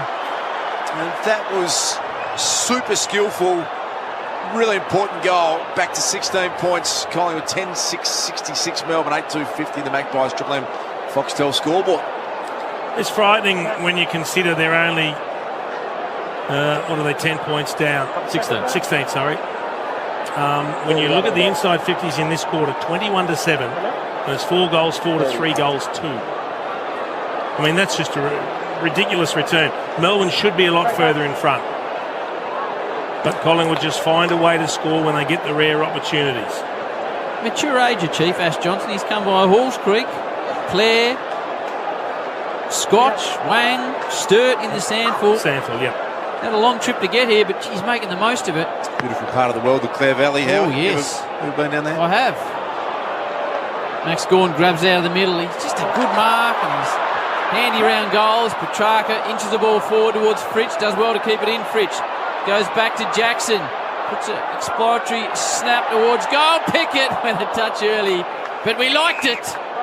Cross the line, 18 seconds on the clock. 16-point lead to Melbourne, and they're deep in attack. He's had a lot of inside 50s, Ash. There's got to be some sort of record this season. Yeah, spot on, Brownie. 41 entries and a half. The record of all time in a game is 83, so they're on track. The last 10 clearances in the game as well, man. All of the indicators would suggest this is a 6 to 8 goal thumping at the moment, but it's just 16 points. Petrarca's going to add another one here as he misses with a snap in heavy traffic. 10-7-67 Melbourne, 8-2-50, that's Collingwood. That is all on the Triple M Foxtel scoreboard. There is the halftime siren. So an intriguing game. All the numbers tell you that this was a smashing for Melbourne. They've only got a 17-point lead here at halftime at the MCG on a Friday night. You've got Jason Dunsell, you've got Nate Brown. Tommy Brown's going to step into the chair and host halftime. Howie, all happening on a Friday night for McDonald's and Ream Hot Water. Triple M Rocks Footy. That quarter for Foxtel. 4K Ultra HD. The best way to watch AFL. Only available on Foxtel. For Ream Hot Water, Triple M Rocks Footy. Built tough for Aussie conditions. When it comes to water heating, ask your plumber to install a Ream. It's your biggest sports show on Saturday morning. Triple M's Dead Set Legends. Join Joey Montagna, Jay-Z Clark and Fox Footy's Kath Lockman as they talk all things sport. Joey, he would have been a real mudlark for Audis playing crew. Did you prefer wet conditions? I used to love it when I looked outside. It was bucketing down rain. It was cold. And then I go, yes, we're playing at Marvel Stadium. Yes. Triple M's Dead Set Legends. Tomorrow morning from 10 on 105.1 Triple M. It's that time of the week. Furphy Footy Friday. From the first bounce to the bar, it's time to crack one. Tell one. Furphy. Unbelievable. Drink responsibly. Want to win free barista-made coffee for an entire year? That's a lot of lattes. Just buy a McCafe coffee on the My Macca's app for your chance to win. There are 25 winners every day. But hurry, limited time only. Ends 30th of the 8th, 22. Visit mcdonalds.com.au/coffeecom for full terms. Harvey Norman, your premium Optus dealer. Get the new Google Pixel 6a 128GB for $0 upfront when you sign up to a new Optus $69 per month SIM-only plan for 24 months. Plus, receive a bonus $150 Harvey Norman gift card. Offer ends August 8. Minimum cost $1,650. Not available with other offers. In-store only. Cancellation fees, terms and conditions apply. Visit Harvey Norman, your premium Optus dealer. Go, Harvey, go! Feel closer to the action with Foxtel's 4K Ultra HD. Watching sport has never looked so good. 4K Ultra HD, the best way to watch the NRL, AFL and F1. Only available on Foxtel. With an average return of 9.25% per annum for the past 37 years, it's good to know Cbus are making your money work as hard as you. Is that for shift workers, factory workers, builders and mechanics? Yep, anyone who does hard work. Cbus Super, making hard work pay off. To consider if Cbus is right for you, go to cbussuper.com.au for a PDS and TMD. Past performance is not a reliable indicator of future performance. From first time browsing to big time of rousing, Sexyland is all about fun. We have Australia's biggest range of sexy costumes, couples' toys, fun gifts and games for adults. And our team of fun specialists are always here to help in-store and online. Sexyland 11 stores open 7 days until midnight in Melbourne and Geelong, or shop online and get 2-hour delivery.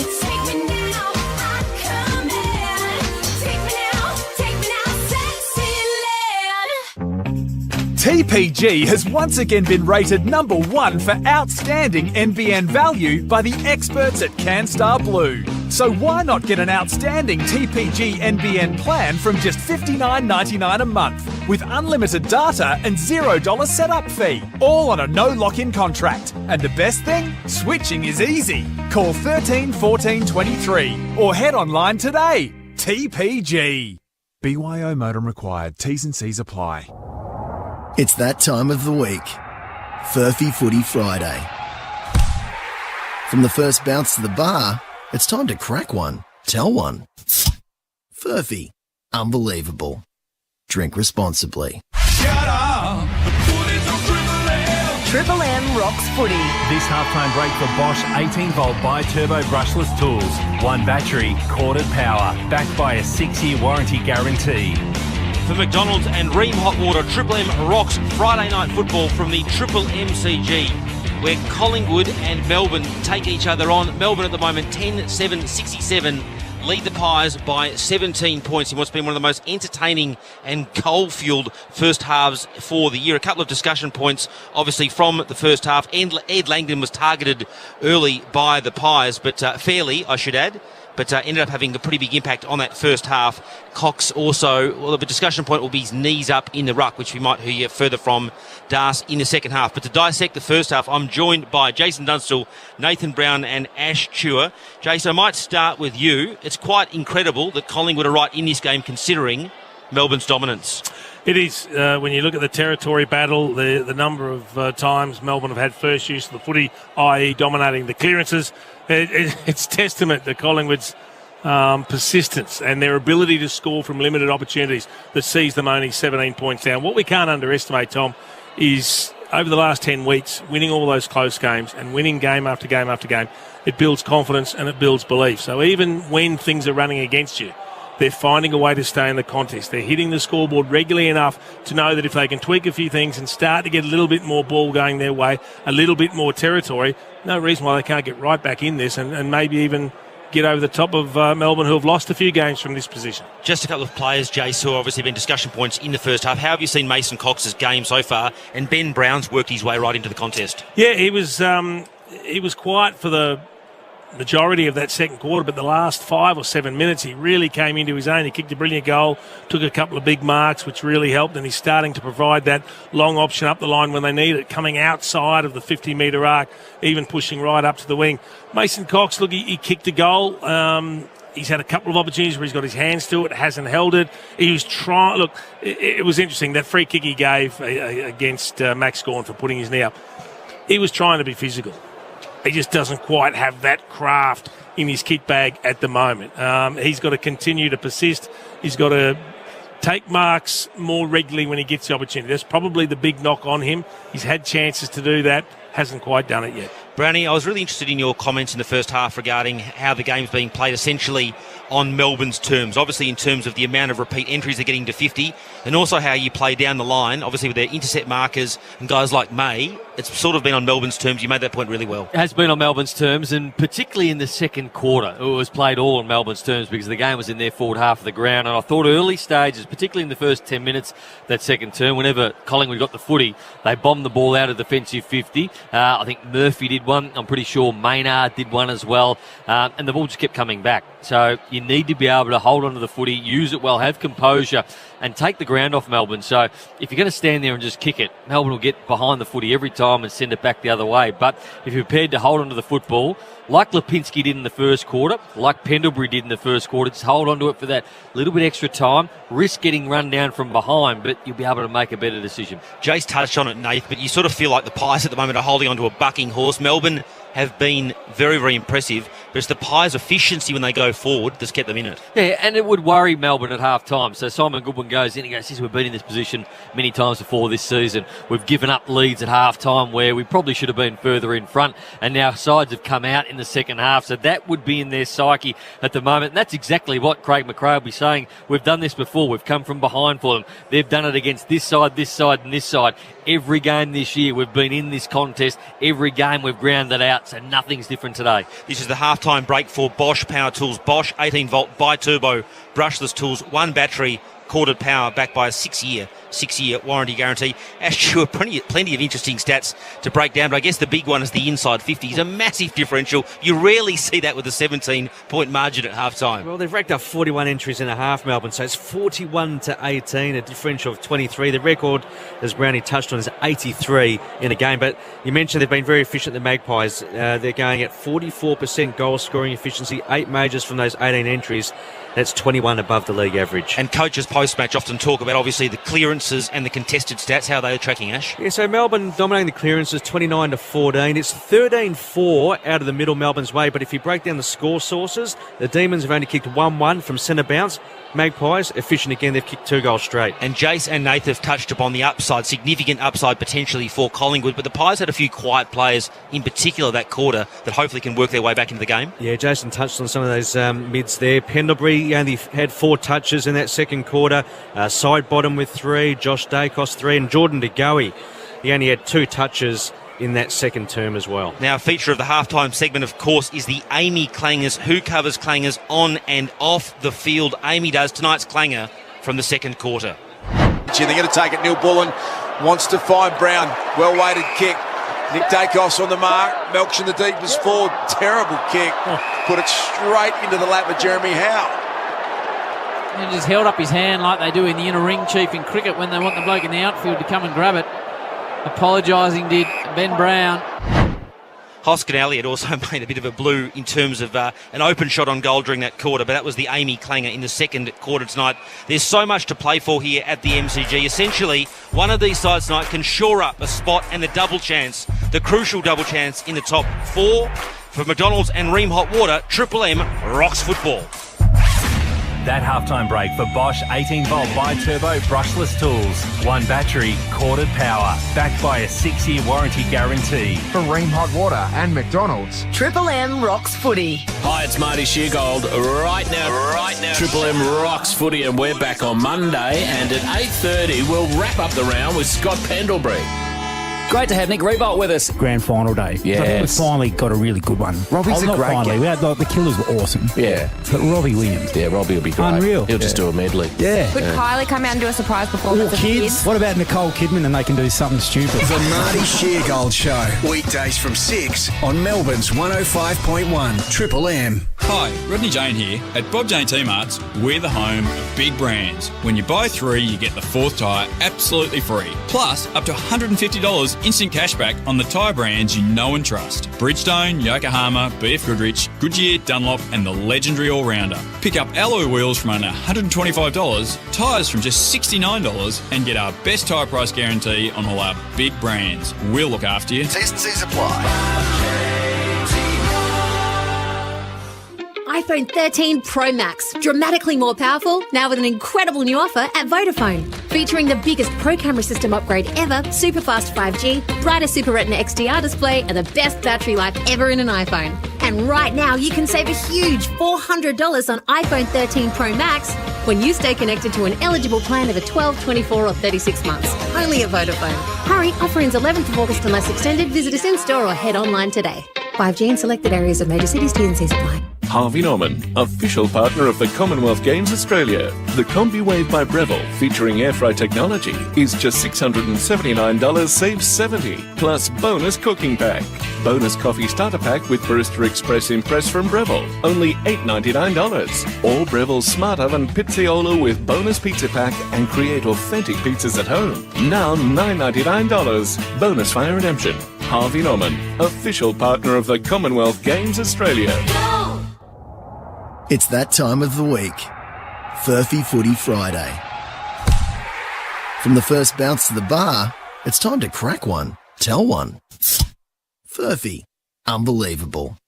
Drink responsibly. Hello, Frank Walker from National Tiles. Naturally, my first love is beautiful National Floor Tiles. But I must say, this all-new hybrid flooring we have at National Tiles runs a very close second. At National Tiles, prices on hybrid flooring are just incredible. As an example, we've got circa $40 hybrid flooring at just $29.95 every day of the year. That's a massive saving of 25%. So rush into National Tiles now and save. From first-time browsing to big-time arousing, Sexyland is all about fun. We have Australia's biggest range of sexy costumes, couples' toys, fun gifts and games for adults. And our team of fun specialists are always here to help in-store and online. Sexyland 11 stores open 7 days until midnight in Melbourne and Geelong, or shop online and get 2-hour delivery.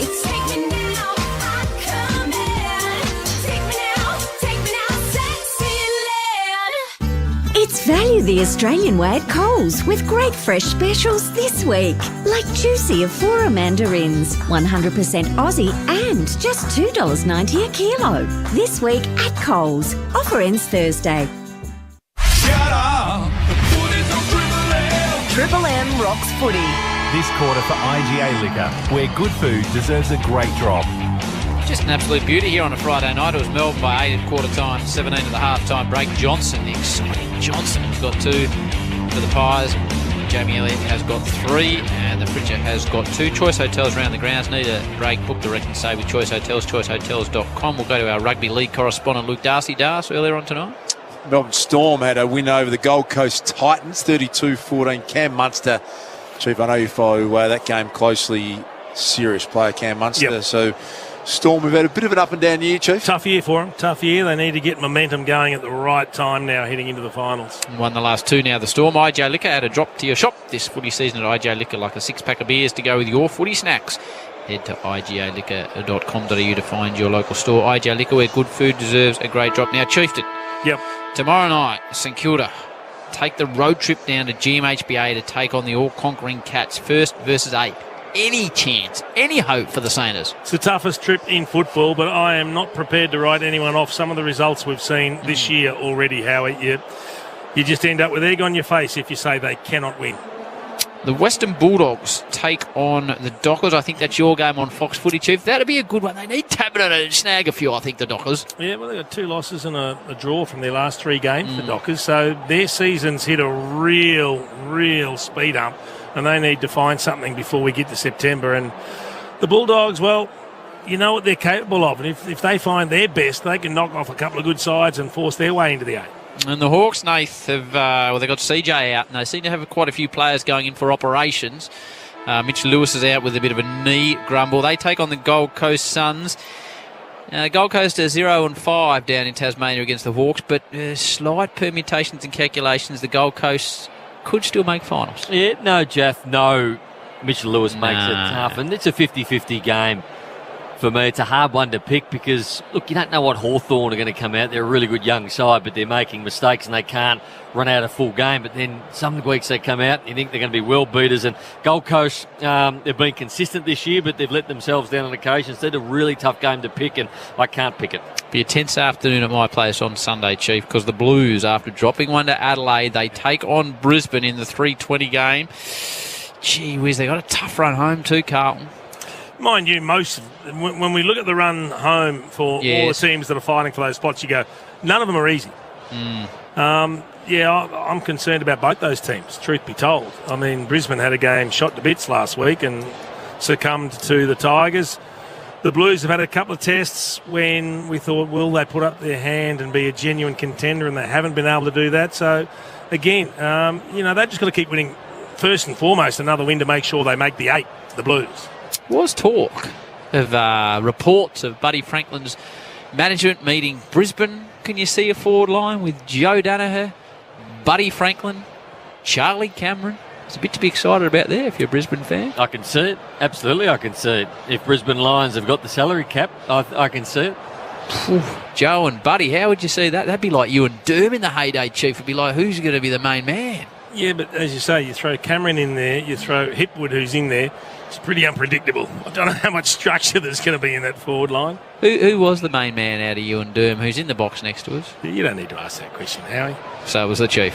1254 reasons, I guess. Derm always raised a point that said the 3 times he played full forward that his goal average was better than Chief, and that if he had really, I never played in that role, that felt like he probably would have kicked more than 12.54. Chief, have you heard that theory before? I've heard lots of theories from Derm. Chief, you're my man. This is one of my favourite topics. Yeah. No, he's a theorist. He's always been a theorist. You're always my man, Chief. I love Derm, but I had more love for you. Yeah, I had more love. I was more of a Dermot man. Were you? Yeah. Were you? Yeah. Derm nearly got me when he started driving the Ferrari, and I never saw the Chief as a young man. I didn't think the Chief would sort of pull off He was the a Ferrari. Ratley's menswear. The Volvo wasn't cutting it for you, Howie? Probably not, Chief. But at your goals, Chief owned the nightclub, though. Yeah, that's true. Jadis Bar. And when I first turned 18, when I first turned 18, I used to try and go down there in the hope that the Chief would be there, but I never actually found if the Chief was there because I never got in the front door. Anyway, it was loose. Was it? Yeah. The old $6 Crown Lagers down there. It was a lot of money at uni. Why'd you get rid of the bar, Chief? Everything runs its race after a while, mate. Was it a good enterprise? One wasn't. Which was what was the one next to Sugar Shack down there? Which was that one? JD's one. Right. Yeah, we had licensing problems there because people kept getting stabbed around the corner. Right. So we couldn't get the license extended the way we wanted to. Did you ever get to Sugar Shack, no? Never got to Sugar Shack, Howard. It was a good venue. What was the other one in Toorak Road that you had? The Saloon. The Saloon, that was a a good one. Yeah. But you've been to most places, Brownie, I would have thought. There weren't many that you didn't grace. You'd have been a Silvers man in that part of the world, wouldn't you? No, that was a bit after my time, Howard. I'm not that old. Okay. Now, what do you got for us, Chewy? Triple M Red Z. Having a good giggle. Those Tok H. Oh, yeah, Tok H. 41 inside 50s to 18. We'll keep an eye out for that record. 83 is a record in a game by GWS and North Melbourne. You used to go out with... Melbourne and North Melbourne. We used to go out with Duck and Kingy and Corey after a night with North. You used to go out with the boys. No, I think Fridge collectively they distanced themselves from the Snats team, Howie. Didn't head down to the Redback Brewery with the boys? I definitely did, but not with the boys, that's for sure. Righto. Second half here, Luke Darcy, the king that he is, will take charge. MCG, big crowd in, entertaining game. And there is a formula now for what you should win by if you dominate the stats. And you aware of this, Chew? No, I'm not. I might have just made it up. But it looks like if you put it all together, Chew, it should be more than 17 points for Melbourne. That was the point I was hoping to make. Chew didn't go with me. Here's Brayshaw, first centre clearance. Goes the way of the D's. Neil Bullen ducked his head. Play on was the right call. One back nicely at half back to go. He picked it up. His kick came straight off the side of the boot. Heads towards the boundary line. Lipinski got a good shepherd from side bottom, and then Lipinski's kick sold Maynard into all sorts of trouble. Had to go back and fetch it, Lipinski, and then he got wrapped up by Neil Bullen. So thrown up at forward 50. I think the clubs get a bit of an indicator rating these days around if they win certain categories, the likelihood, Nate, that they would win a game. Melbourne's been well on top, is the point. Max Gawn. Umpire's voice broke there at one stage as he called play on. The ball's on the outer side, and Max Gawn just takes Jeremy Howe across the line for a Friday night feed. Catch a quarter-pounder range meal. Score a free Macca's glass. Start collecting today. It was Melbourne by 8 at quarter time, 17 at the half. What's the game high been, Chewy? Triple M Reds head Howie, 23 points. To Melbourne. Jeremy Howe working hard on his knees, just tunnel balling it through the legs of Maynard. Goes in that direction again. Big Mason Cox, not his area on the ground, but he tries to push and shove down there on the turf. Fritsch, he's kicked two. Gives out to Brayshaw. Back by hand to Langdon. Just an up and under. And kicking it into the crowd. Who let him know about it? And there's a Collingwood man with two fingers up to Ed, who will not give a stuff about that. Strange kick that from Langdon. Very. Isaac Quainer, a really impressive player for the Pies. Mason Cox, free kick going the way of the big American ruckman. I reckon Nathan Murphy's got a few issues with his left arm. He's trying to get himself off, but whether it's the wrist or higher up, I don't quite know. He just can't get off at the moment. Looks a bit winged, doesn't he, Chief? Just having a look. Mark taken back there by Jackson, who's combined superbly with Max Gawn. Two big men on top. Flicks it back to Salem. He's got a short one. And the open target there is Clayton Oliver. Shane Warne stands side of the G. He sends it high and long down the line. Quainer came at it, read it better than anyone else. Did everything right apart from take the easiest of marks, and it spills out of bounds. So still at half forward for Melbourne. It'll be thrown in. The D's have got a 17-point lead on the Triple M IJ Liquor scoreboard. IJ Liquor, where good food deserves a great job. So the quarter really yet to spark into action. Jackson and towards Oliver now. Viney had a good game. Typically does. Sets a task to Jackson. Fisted by a side, but it probably went the opposite direction. Headed towards his own goal. Quainer comes back to mop up. Hasn't got much room. The hand pass doesn't get past Gorm, but he heads it in the path of Carmichael. Now there's a ball to be won. Nick Dacos, Oliver. Nick Dacos comes out on top to Murphy. Looks like he's moving okay now. De Goey, numbers in the first half, too. Triple M Reds head. De Goey, 11 touches. His kick wasn't good, but Josh Dacos made it better than it was. Then takes on a tackler with confidence. De Goey, his hand pass is circumvented by Jordan. Goes back by hand. Maynard's got him. Maynard's got him. And he'll get it on half back. Strong tackle that from Maynard. They're under all sorts of pressure there, Collingwood. And he's one of their most reliable. Braden Maynard, 156 game of AFL football to Nick Dacos. Goes back to Maynard. They're trying to get the switch going here, so they'll go concede some ground to Murphy. Murphy a little nervous to the next switch kick to Howe, so he comes back down this member's wing to Maynard. Now to Josh Dacos, picked up the half volley with ease. And then goes the bold kick. It's a 1-on-3 to go. He's the one. Pendlebury comes in and lends some support. Great pressure, Melbourne. This looks dangerous for Collingwood. Socket forward from Pickett. They're going to surge it to Neil Bullen. Back to Cozzy. They'll make them pay here. Cozzy to the goal square's missed. Almost sucked him into that corridor kick there, the D's. 10-8-68 to 8-2-50. 18-point lead to Melbourne. Triple M IJ Liquor scoreboard. It's an extraordinary option from Josh Dacos to kick to a 1-on-3. And not to the advantage of De Goey either. Petrarca was free in the pocket. He was disappointed that Cozzy didn't give it to him. But to be fair, he's 25 out directly in front. Under pressure. Worth a go, though. Darcy Moore marks strongly on the outer flank from the Shane Warne stand. Gives it to Nick Dacos. He's sort of an aqua boot tonight, is Nick. De Goey's handball doesn't really get back. In fact, it was Sidebottom's handball that was not going as he'd expect. Langdon, clean bowl by the footy. Pendlebury. Oliver, slick hands. Just tapped it across to Langdon. He spins it back around the corner. Play on ball. The crisper gets it down towards Carmichael, only as far as Lever. Still sporting that. Spins out of a bit of trouble, does well. Kick lets him down though, and it goes across the line with Melbourne in attack. Forward of the wing leading it by 18 points. About 5.5 into the third term on the Triple M IJ Liquor scoreboard. 68-50, IJ Liquor, the way of the Demons, where good food deserves a great drop.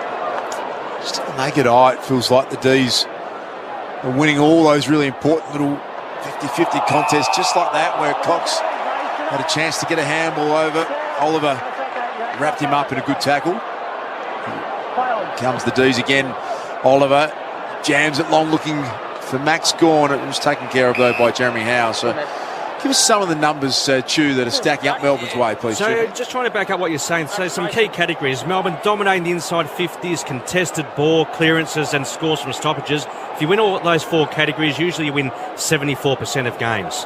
74%, Chew. I'll tell you what, Chew, if Collingwood take it deep this season, they're winning about 85% of games. Quainer hacks it round the corner. Well done by Lever. The intercept in front of Lipinski. Just wants things to calm down, Lever. You've got to kick a goal from 60, so he takes a bit off the kick in the path of Maxi Gawn, but big Maso's there. And that's what he wanted to see him doing, Chief. Get back in the hole and take mark. Absolutely. And he needed to, because Gawn was steaming out towards that one. That's where Lever was looking for. Oh, Max nearly affected the smother with a diving attempt. They've got it trapped in their forward half here, the D's, and the handballs are coming unstuck for Collingwood consistently. They go back inside again. Neil Bullen only as far as Darcy Moore gets it to Nick Dacos. Goes sideways to Quainer. This is a better opportunity. Out to Lipinski on the outer wing. Running shotgun with sideball. He goes further afield to Myercheck. McCreary deep in the goal square. That's where the kick will go. Great ball. It was a dart. McCreary got it right on the top of the goal line. Best build up for a while for the Pies. Yeah, it has been, because the game, 7 minutes, has been played in Melbourne's half of the ground. Entry upon entry. They couldn't quite hit the nail on the head.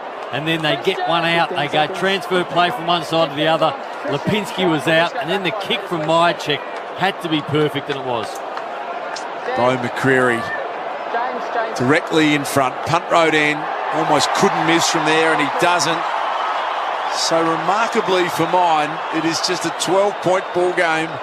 10-8 to 9-2. D's by 12 points. The Pies right in this game on the Triple M IJ Liquor scoreboard. IJ Liquor, where good food deserves a great drop. One inside 50 for a goal. And at the other end, Melbourne have gone inside 50 in this quarter 6 times.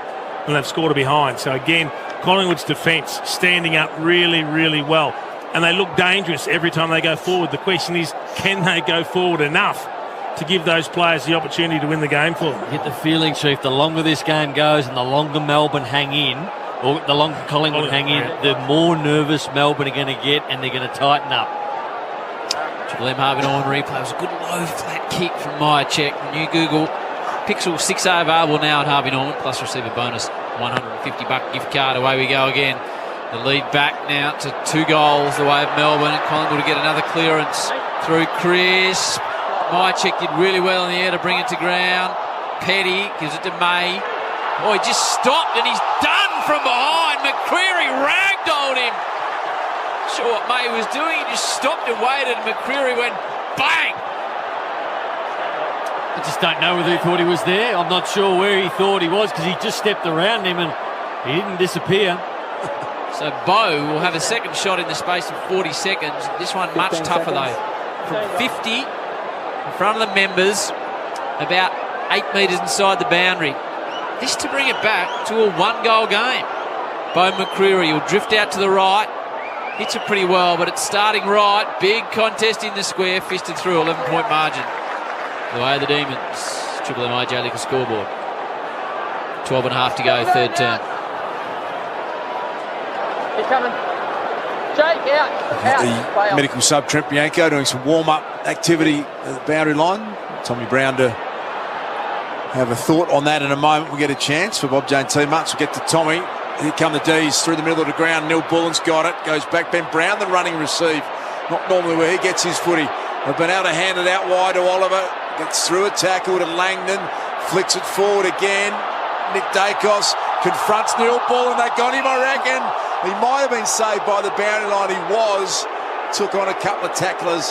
You can hear what the Magpie fans think about that. Tommy Brown. So Hoskin Elliott is being assessed down in the room. Bianco warming up. So it looks like Collingwood shortly will activate their medical sub. I'll update you when that happens. Thanks, Brownie. Bob Jane team might look after you. Buy 3, get 1 free, plus instant cash back. Top Tyre brands. Call 13 26 25 or order online today. BobJane.com.au. Ball to be won. Centre wing out of side. Jordan and Sparrow are involved. As is Rivers, it's across the boundary line in front of some pretty irate Collingwood supporters, Noodles. So plus 27 inside 50s. Melbourne 47, Collingwood 20. And Melbourne have laid 7 tackles inside forward 50, which is okay from the 47 entries. But Collingwood have laid 8 tackles inside their forward 50 tonight from only 20 entries. Carmichael shunts the ball forward as far as May. Just tell me those inside 50s again, Noodles. 47 to 20. But of those 20, Collingwood have actually laid 8 tackles inside their forward 50. So very efficient when going in forward, and they keep it in there when they do. So more than double the inside 50s for Melbourne. They only lead it by 11 points, 10-8 to 9-3. Got the ball centre wing, Spargo. It's a cleverly crafted 45-degree kick to Neil Bullen. He ignores the Spargo 1-2 in favour of Ben Brown down the line, and supported by the big man with some good, strong hands. He's taking some good marks tonight, Chief, once he's got himself in the position. He has, when he gets a run and a jump at it, and that's the difficulty that Jeremy Howe is having. Jeremy Howe's playing from behind, which probably suits if you can get body on body or you can get a big run and jump into him. But when the player is on the lead like Brown is and marking it at the highest point, it's just impossible to spoil from behind. 28th match for Melbourne, the man from Devonport, including the premiership and under-18s in Werribee and North Melbourne. 200 centimetres, 101 kicks. Big Brenny starts the run up now. Hits 55, 53, 52, 50. Strikes it pretty well. He's hooked at a touch going for the extra distance and it's fisted through. Back to a 2-goal margin, 10-9 the Demons. 9-3 the Pies, 57. Triple MIJ Lucas scoreboard. Dacos. Sub's been made. Nate Brown. So Bianco out there will catch up on that news in a moment. The Pies are going down the outer wing side. It spills out the back to Ginnivan. He comes looking for Elliott.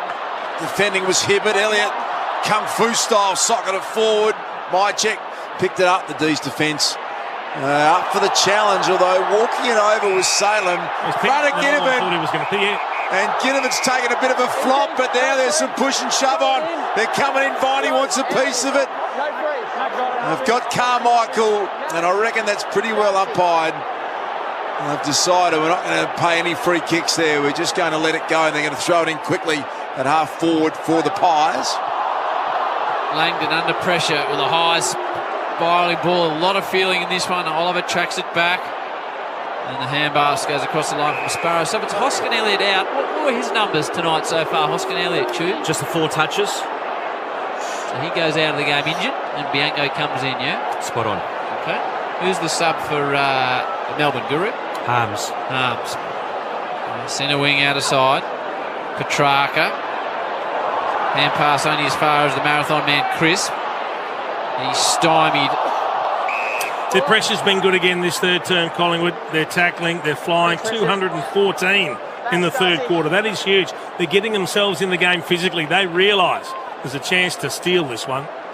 Chief Jason Dunstall, Nate Brown, your Triple M super special comments, and they have really lifted their rating around the footy. Collingwood, good sideways kick has landed in the lap of James Jordan. Gives it over the top to Hibbert, goes over the top again to Spargo. Back to Hibbert. Worked their way through that pretty well. The D's. Max Gawn in good shape for this mark. Darcy Moore, timely defensive effort. Out the back, Ben Brown. Petrarca, danger signs here for the Pies. Back to Ben Brown. He's taken on a bit too much. Another brilliant tackle, and it was young Nick Dacos. They're tackling beautifully, Collingwood. They are, but they had numbers everywhere, Melbourne. A couple of slick hand passes, they run into an open goal. Just a little fumble, a hand pass behind the body, and Collingwood were there to pounce. Triple M Seabar Super Specials, Seabar Super Marking, hard work payoff. You got the Chief and you got Noodles. Sounded like you were questioning the sub, Howard. Yeah, I heard that the way he asked it was too, Nate. very pointed. He only had 4 disposals, has he? You're suggesting a player that didn't have a big impact is the one that's gone off, Howard. He's firing a few bullets, Howard. Yes, he is. He is. Suggesting that at all. I just hadn't That's called exactly what you suggest. Not normally how we roll in the front row. I hadn't called his name a great deal. What was his injury, Brownie? Hoskin Elliott? He's going again. A leg issue? We'll get back to Brownie as Johnson flies on the outer side. Hopefully he's okay, Hoskin Elliott. Brownie's off getting a hot dog. Sorry, is that better? No, I'm here. Okay, well, you're on. So what's up with you? Sorry, Hoskin Howie. Elliott, you're right. I've just checked with Collingwood. I'll put a message to them, so I'll update you shortly. Okay, thanks, brother. You do often disappear, sort of sushi o'clock, Brownie, to be fair, as the ball comes to Pendlebury on the outer side. Starting to build here, the Pies. Nick Dacos, here they come again through the crisper, forward handball to Degoe, all the money men involved. Back to Carmichael from 45, crowd will tell you everything. Oh, they don't, because they got it wrong, because it missed by a whisker. Tell you what, that crowd is ready to jump on board though, Howie. They're building to fever pitch. It is hard to keep up 42 entries inside 50 and a half and continually bang it in there and not get reward for effort. And slowly, you just feel like Collingwood are starting to get a little bit more of the footy, a little bit more in their end of the ground. 10-9-69, 9-4-58. Margin just 11 points in favour of the D's. Kick to the wing, Max Gawn, as he's done so often in the last 6 years. Take big marks when they need him the most. Gets it to Oliver. His kick been intercepted by Noble. Didn't quite complete the mark. It looked like he had it and was away. The D's get it back high up and under kick. Ben Brown pushed Howard directly in the back. Crisp takes the advantage. Flicks it sideways to Noble. Happy to give it to Pendlebury. Why wouldn't you? Beautifully weighted kick to Howe, to Quainer. This is good again. The Pies are coming from everywhere. Quainer with a high up and under. He wants the contested mark. Clearing a bit of a space with Jamie Elliott.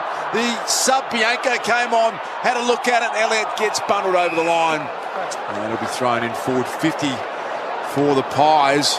They are pressing, Chief. He did well, Elliott. A bit of body contact to protect Bianco, who had a chance to mark the ball.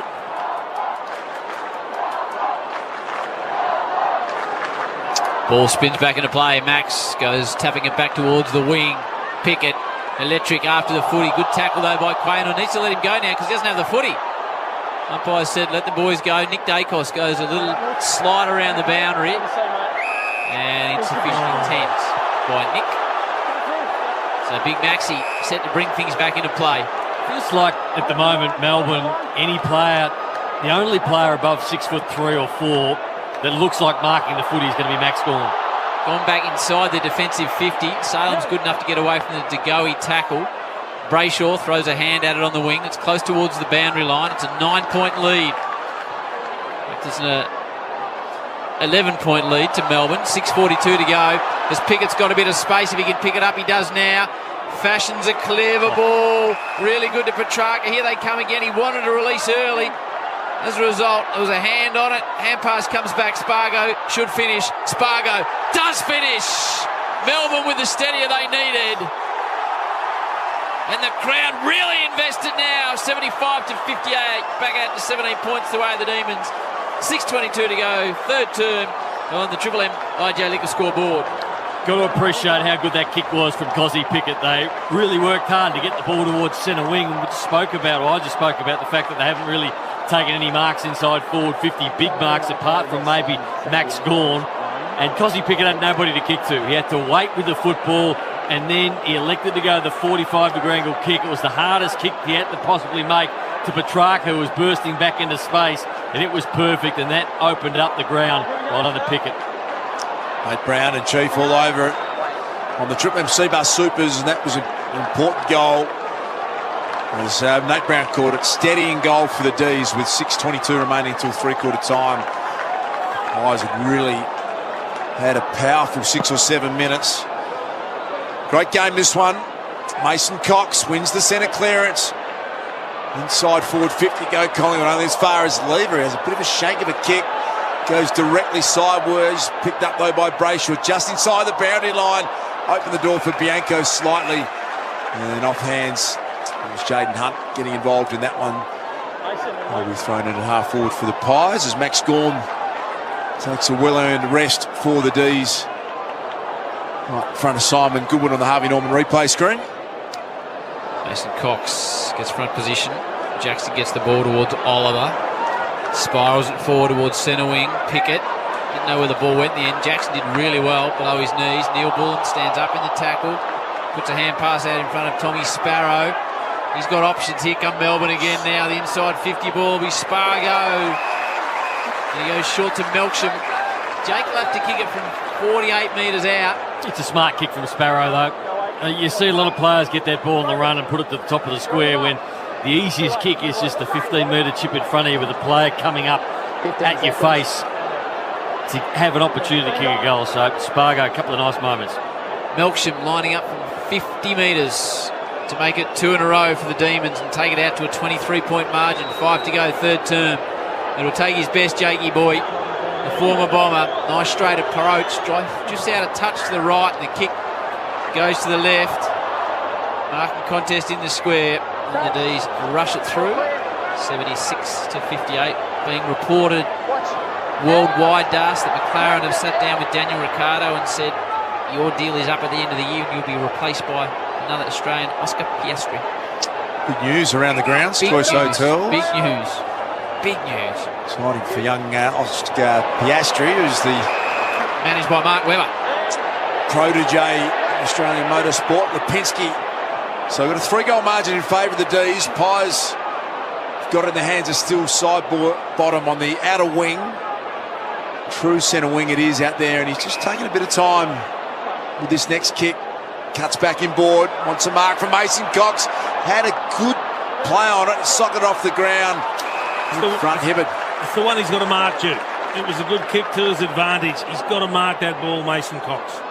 It would have made a big difference. It was there for the taking. Ben Brown jumped over side bottom.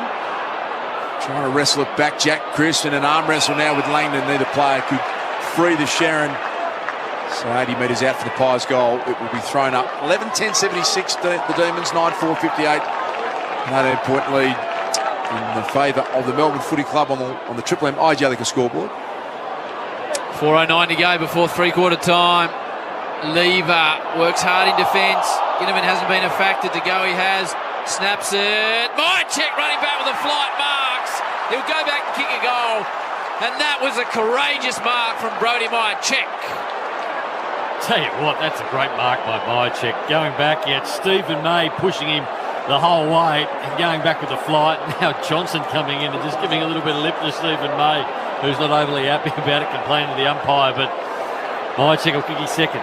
Bring it back to a 2-goal margin. Collingwood hanging in there. He sneaks it home, Brodie. He's got 2. Melbourne 11-10. Collingwood 10-4, 64. 2-goal margin. Johnson continues to give it a review. I think it's hit the post, is it? Review underway. It slew off the boot. The controlling umpire has overruled this, I reckon. He's gone to behind. Well, we'll get the right answer here anyway. Once Snorkel gets his crew sponsors away, getting to work, yeah. Just show the edge and let's move on. Crypto.com. I reckon the goal umpire thinks it's a goal, and the review complete. Looking at these angles, there appears to be a gap between the ball and the goalpost as it goes past, and no spike on edge. Decision on the scoreboard. Sausage. Did his best to miss it, didn't he? From directly in front. Pretty efficient score review by the snorkel machine. Good for a change.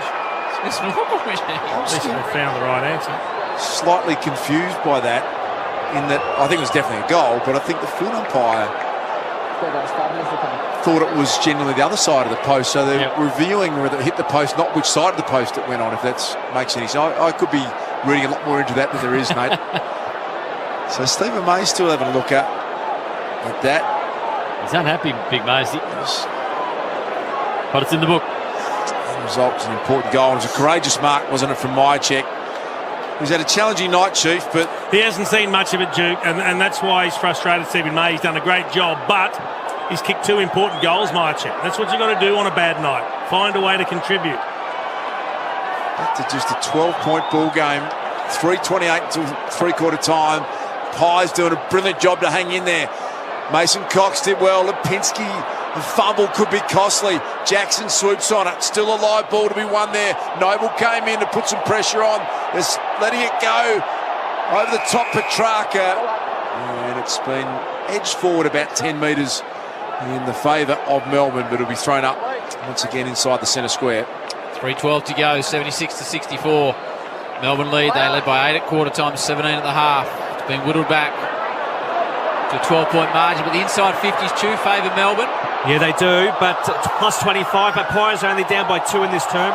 Okay, plus 25, it's a big number as Hunt is wrapped up on centre wing by big Darcy Cameron, the man from North Albany and Claremont.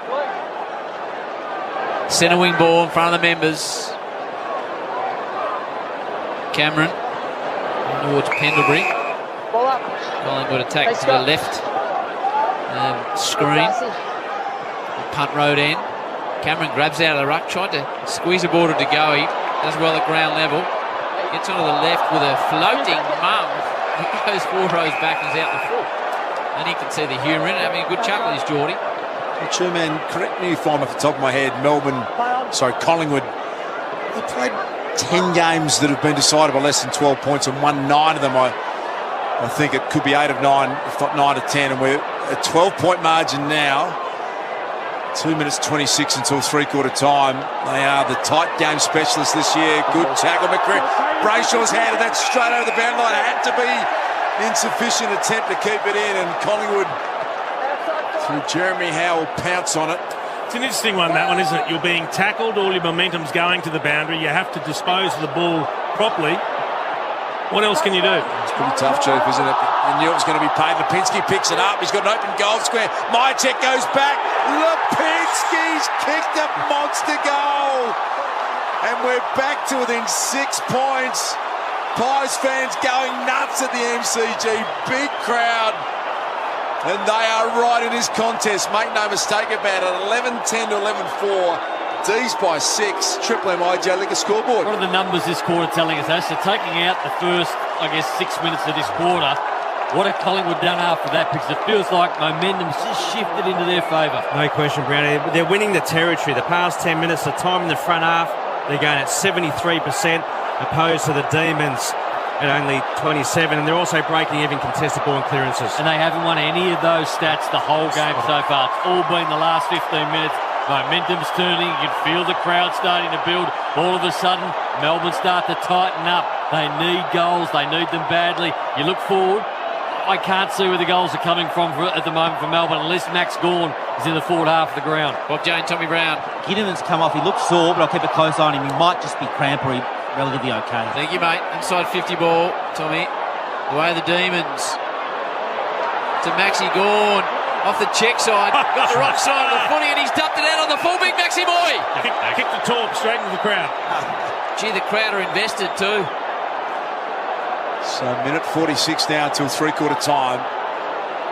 Murphy sends it long in the Mason Cox direction. He's competed pretty well. Took out Clayton Oliver, didn't give away a free kick. May got it back to Oliver. Now to Salem. Got boot to ball really quickly. Clever kick to Petrarca, who just about back himself. He's directly in front.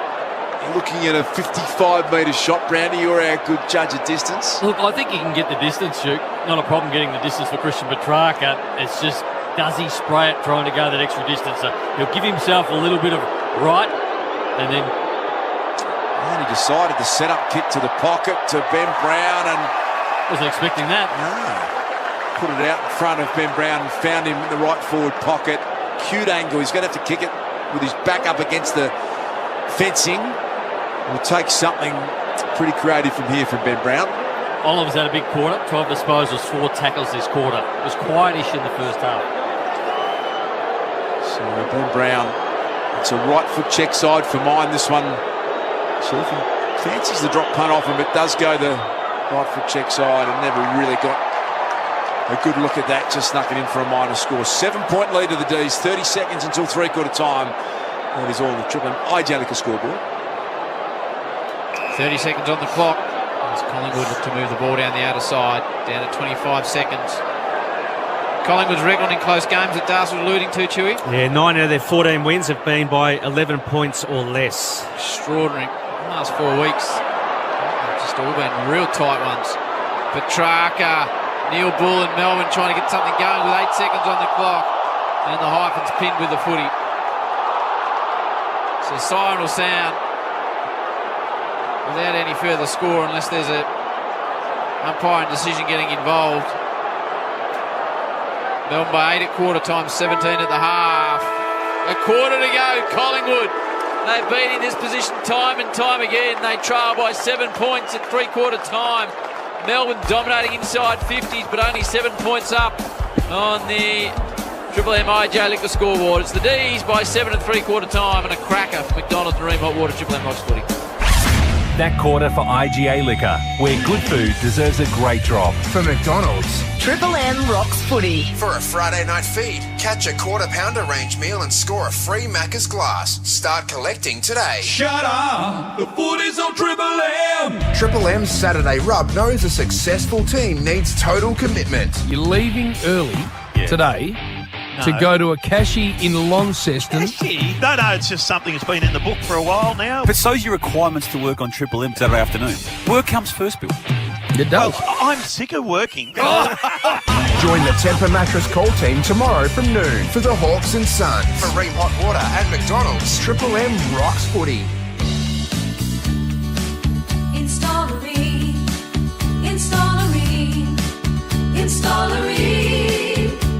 For the hottest of hot water you've ever seen. Ream comes on steady, hot and strong. It just keeps on and on. Ream's been proudly manufacturing here in Australia for over 80 years. Install a Ream.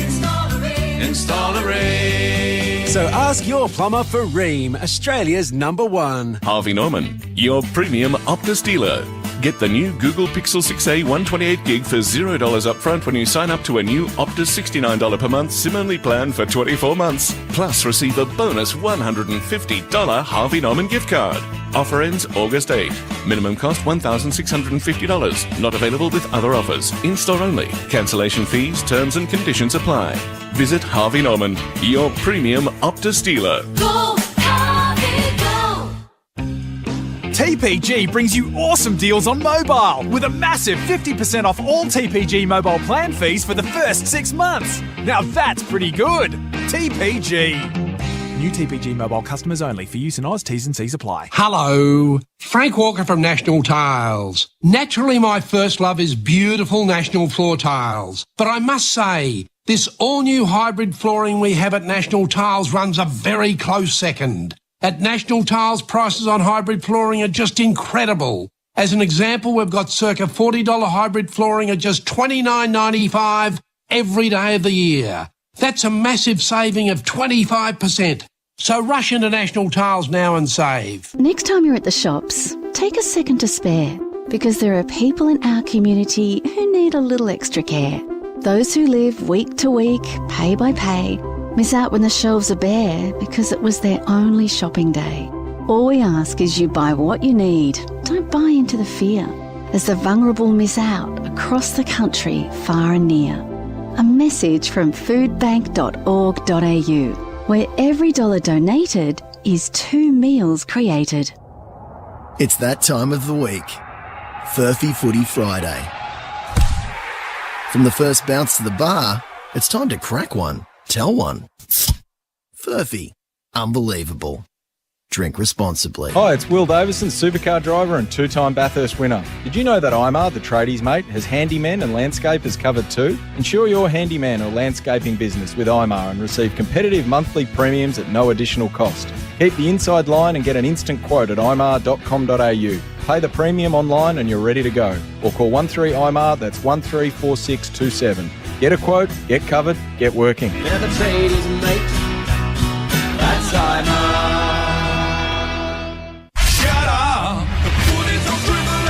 Triple M rocks footy. This quarter for Beacon Trade, supporting tradies with over 120 stores, expert trade teams, design services and a huge range of electrical accessories. Beacon, making every tradie's job easier. Melbourne Bay at a quarter time, 17.5, back to a 7-point margin. Three-quarter time, Melbourne 11-11, 77, Collingwood 11-4, 70. Johnson's got a couple for Collingwood. Elliott's got 3. Fritsch has got 2 for Melbourne. But Collingwood with that record in the close ones. Bob Jane T-Marts look after you. Buy 3, get 1 free. Plus instant cash back on top tyre brands. Call 13 26 25 or order online today, bobjane.com.au. Bianco came into the game, Tommy? Yeah, for Hoskin Elliott, Howie, who Collingwood tell me has a hip flexor injury. So I know he was obviously quiet tonight. They said that was a hip flexor. Just in terms of Ginnivan, keep a close eye on him as well. He looks sore. It was a bit ginger as he went out to the huddle there, but he did look sore, so keep an eye on him. But Collingwood, to borrow a Formula 1 analogy, Howie, speaking of Ricardo, specialise in the undercut. So it'll be interesting to see if they can get them in the fourth quarter now. They do. Will Melbourne go to the pits? Two-man, Reds Edders, please. Well, Magpies have won their past 5 by an average winning margin of 5 points, but Nick Dacos, number 1 ranked player in that third quarter with 10 disposals. Be a game man or woman to be against Collingwood in the last term, Chief, with the form they have got exposed on the board. 100%. Pressure up over 200 in that third term. So it just shows you, even though you mightn't be winning dominant possessions or contested possessions or clearances, and you're copying repeat inside 50s, you can still lift your work rate in defensive areas like that. So every time Melbourne go forward, the ball's hitting the deck, they're not allowing marks inside 50, and the pressure is rebounding all the time, and then they're creating their own opportunities going forward. It's an amazing record, Collingwood, this year in close games. 10 games have been decided by less than 12 points. They've won 9 of them. This is their last 5 games. Round 16, they won by 5 points. 17, they won by 7 points. 18, 5 points. Round 19, 4 points. Round 26 points. They trail by 7 points now. So what that means, Duke, is right now they believe. Yeah. Collingwood. They believe they'll win. And they're fit. Ream Hot Water built tough Aussie conditions when it comes to water heating. Ask your plumber to install a Ream. Two-man. Crowd's not through yet, but give me a number. You're normally within a couple of thousand. I reckon there's about 67,000 here tonight, Howie. Good crowd in the house with a big finish here.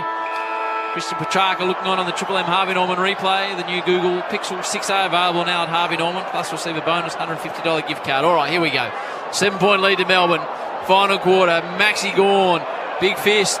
Worth a kick in the middle, but it's going to be recalled because it was a bit of a wonky donkey bounce. So we'll reset things. And a cool night in Melbourne. Rained heavily earlier on, but it's cleared away to make quite the spectacle on a Friday night at the mighty MCG. And the Shane Warne standing resplendent on the outer side. Gawn goes off the ground towards Sparrow. Pickett arrives with speed. His hand pass gets across to Spargo. Goes back to Oliver. Bangs it inside 50 to go. He drops a mark he would have normally taken.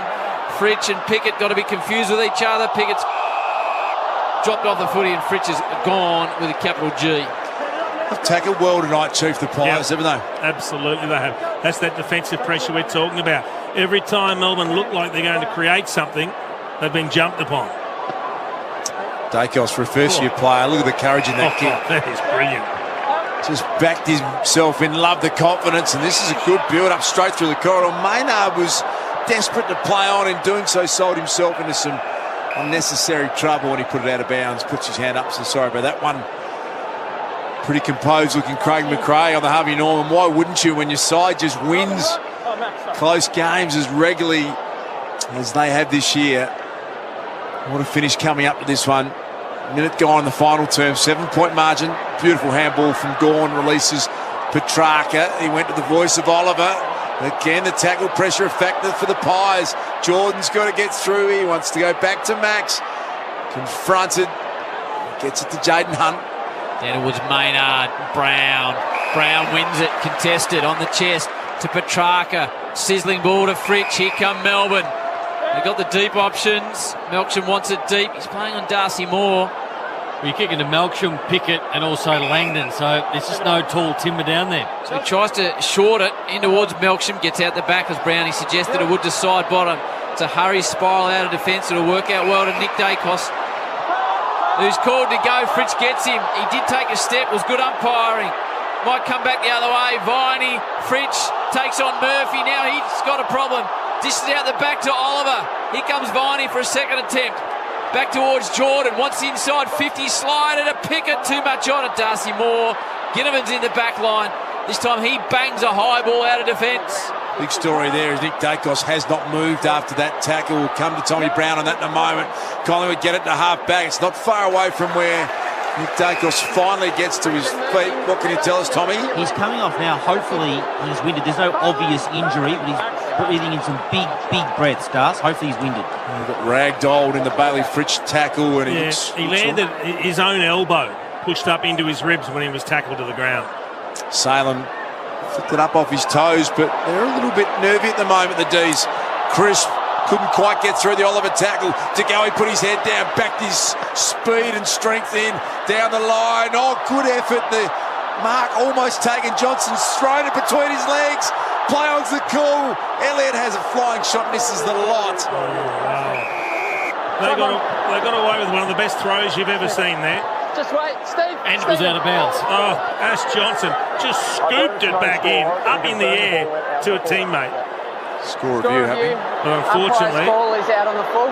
I think it's the right call out the full. Jamie Elliott Review underway. just got a rush of blood. Thinking about the miracle banana on the run. It would have been better.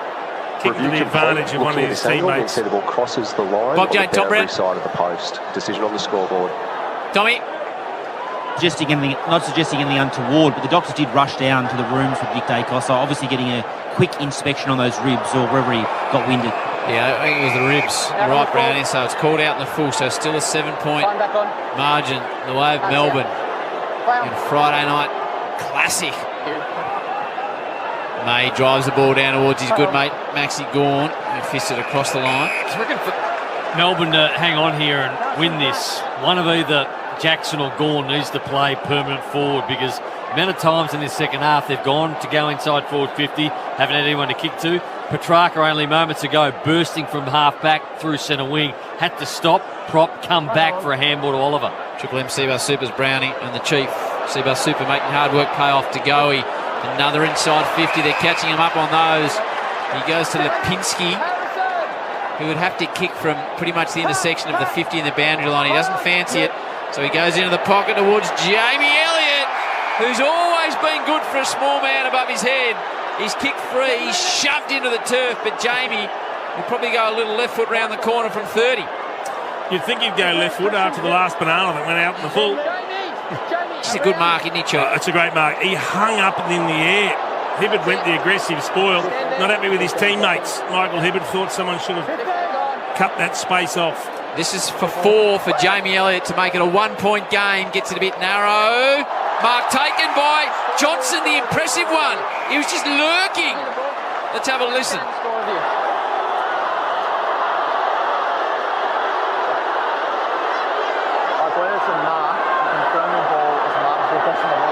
So call it a mark. Let's have a look on the snorkelometer. Review underway. Whole ball's got to be over, doesn't it? That's a mark. Going to be hard to overturn, Nate. Not going to give you a job in the arc anytime soon. No. Snorkel will sack Brownlee real quick if he's calling that over. I reckon Johnson will get a snap from tight against the behind post to make it a 1-point game. Come on, Snork. There's a bit of sponsor time getting a run at the moment. Maybe they're looking at whether he fumbled the ball or not. Is there a fumble? I don't think so, Chief.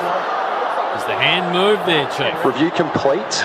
Looking at these angles, we can see the ball is controlled before crossing the back of the behind line. This is on the massive. scoreboard. Chief called that a minute and a half ago, Howie. Yeah, and this man Johnson puts no foot wrong. I'm going to back him to kick this to make it a 1-pointer. I just want him to kick it for the celebration. Yep, he likes the celebration. All right, Ash Johnson, the man that's had quite the football journey, to bring it back to a 1-point game, and listen to the Pies fans if he kicks it. He's missed it by 40 metres. That was pressure. He rushed it. He stabbed at it, rushed it. Saw the Melbourne players that were going to run in quickly.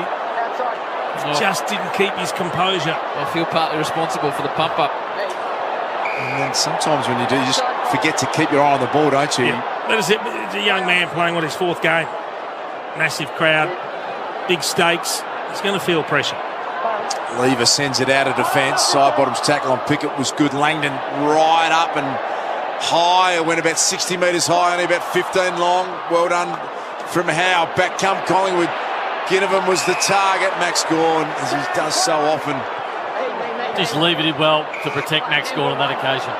Tees have transferred it successfully right across in front of the MCC member stand here. A little update on Nick Dacos. Tommy Brown, he's back on the bench. What are you making of it? He looks relatively okay, Das, which is great news for Collingwood fans. It looks like he'll be ready to come back on shortly. Well, Jane T-Marts, Tommy Brown all over it. Little fumble from Bailey Fritsch. Supporting tradies with over 120 stores, expert trade teams, design services, huge range of electrical accessories. That's Beacon making every tradie's job easier, and the Beacon Trade scoreboard here on Triple M shows a 7-point lead in the final term to the D's. Cameron tries to grab it out of the ruck, centre wing in front of the members. Oliver sends it back the other way. bouncing, tricky one inside 50 through Jackson, not through Howe. Nick Dacos is back out there. He's such a beautiful kick of the footy. Hit McCreery at speed. McCreery juggled it across the line. This is good under composure. Jeremy Howe read the bounce and then quickly changed his handball target under pressure. Josh Dacos, the loose behind the footy here for Collingwood. Vaughan was looking for a free, thought he was held in the ruck. And Lipinski just dumps Jordan across the line unceremoniously. So it's a 7-point lead to Melbourne. Melbourne bringing the extra one. Sorry, Howard. Right, mate, go on. Melbourne bringing the extra one up around the football. So they've got a +1 at the stoppage. But Josh Dacos just sitting off the stoppage looks the most dangerous for me. Casey Cameron did well there. Got it into the direction of Chris. Johnson and Petty is the matchup one-on-one. Petty picked it up. Well tackled as Johnson. That was neatly done. Got him over the boundary line. And the Pies can have a look inside forward 50. Clever by Petty too. He knew he had no options. He just kept running towards the boundary, knowing he'd be tackled across it. Cracking game, this one. Plenty of time left in this last quarter. 7-point lead to the D's. Slapped down by Gawn. Brayshaw couldn't get a handle on it. It's going towards the goal for the Pies. Oh, he's gone, Viney. Once again, Jamie Elliott. Brilliant. What about the hospital hand pass? It's his third run-down tackle inside defensive 50 tonight for Jamie Elliott. The handball went straight to Viney. He had nowhere to go, and the tackle was fierce. The tackle was so fierce it knocked the ball out, so Viney didn't have a second opportunity. I'm with you, Chief. Pick him and have this one, Jack. Yeah, correct. Good luck. He said, I don't want it. Could not have sold him into more heat, but Jamie Elliott, as Nate Brown called beautifully, has been brilliant. His 150th game, 25-metre shot, and he makes no mistake. 4 goals, Jamie Elliott. 1-point ball game at the MCG, 77-76. D's by a point. Triple M Beacon Trade scoreboard. No, this is big, Brownie. This is big. One team nervous, one team believing they're going to win again. Another close game. Collingwood with momentum. This is going to be a huge last 15 minutes. 77 plays 76, Nate. They've kicked 4 of the last 5 now, the Magpies, and you could see this coming. You could see Collingwood just being running for longer. We spoke about a quarter time. It was breakneck speed, Chief, and we said the club that can run the longest tonight, deep into the last quarter. We said we know Collingwood can. We weren't sure about Melbourne. We think they can. They're a great team, but they've never had in the last, when they've won this premiership, they've always been well in front. This is the first time they've been challenged in a long time over the course of this year. Pies grab it out of the middle again. To go, he sends it forward. Here's Elliott.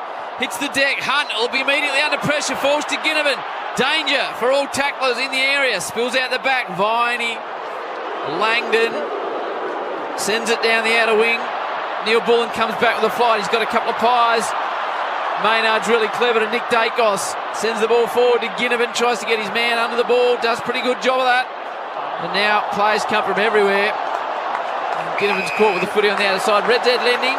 Loans to the self-employed. Here's the chew. So Collingwood's pressure rating in the front half of the ground. The AFL average is 172 tonight. They're going at 194. And Red Dead Lending, beauty from the Chew man, celebrating his 21st year on the M's. At the top of his game, the Pies so impressive here. They hung in there and now they're really taking it down. Maynard! What about the steamroller? Neil Bullen didn't know what hit him. Extraordinary stuff, and on cue, as Chew said, their front half pressure. Look at that on Harvey Norman. He mounted him, Chief. Unbelievable. Inside 50 ball, the diving is Johnson. The man keeps bobbing up, and now, Chief, you're talking about pressure. Yep. This from 40 out on a slight angle to give Collingwood the lead as the Collingwood players get around Maynard, who looked like he was playing rugby league. It's the tackle of the year. 15 seconds. 15 gone. Johnson taking a low diver. I know the pressure's on here, Howie, but at least he's more comfortable having a set shot on his natural foot than a quick snap around the corner on the opposite peg. Collingwood have led this game for 1:17. Melbourne for 104 minutes. Johnson, crowd will tell you everything. He's a casual character. Loves everything about it. Does Johnson. Collingwood are in front. I'll say it again. Collingwood are in front, 13-4 to 11-11. 5-point lead is the Pies, and Johnson, he's got 3, Chief. He's a man that's come into this game and looks like he belongs. He's got great forward craft. He plays in front. He's a beautiful set shot. When was Melbourne's last goal, Ash? 18 minutes into the third quarter. Holy cow. 18 minutes into the third quarter. They are grinding to a halt, the D's. They had the first 7 entries of the third quarter. Ash, how many inside 50s since then has it been? Yeah, come back to you shortly, Brownie, but Magpies have had 5 out of the last 6 in this final term. Mind you, it's still 58 to 32 overall in favour of the D's. Live ladder has the Magpies second on the ladder, equal top apart from percentage with the Cats. This would be 11 straight if they can hang on from here, the Pies. Remarkable scenes at the MCG. The D's are coming big time. Max Gawn looked like he had his arm held. No free kick. Picked up by Brown. Back to Neil Bullens. Threw it out. Nick Dacos. Bailey Fritz wrapped up in a good tackle. I like the move of Max Gawn forward by Simon Goodwin. He's the only one that's looked likely to mark the ball as a tall player in this entire game. Good pressure again when it hit the deck. McDonald's, Ream, Hot Water, Triple M Rocks footy. Melbourne in attack, desperate for something.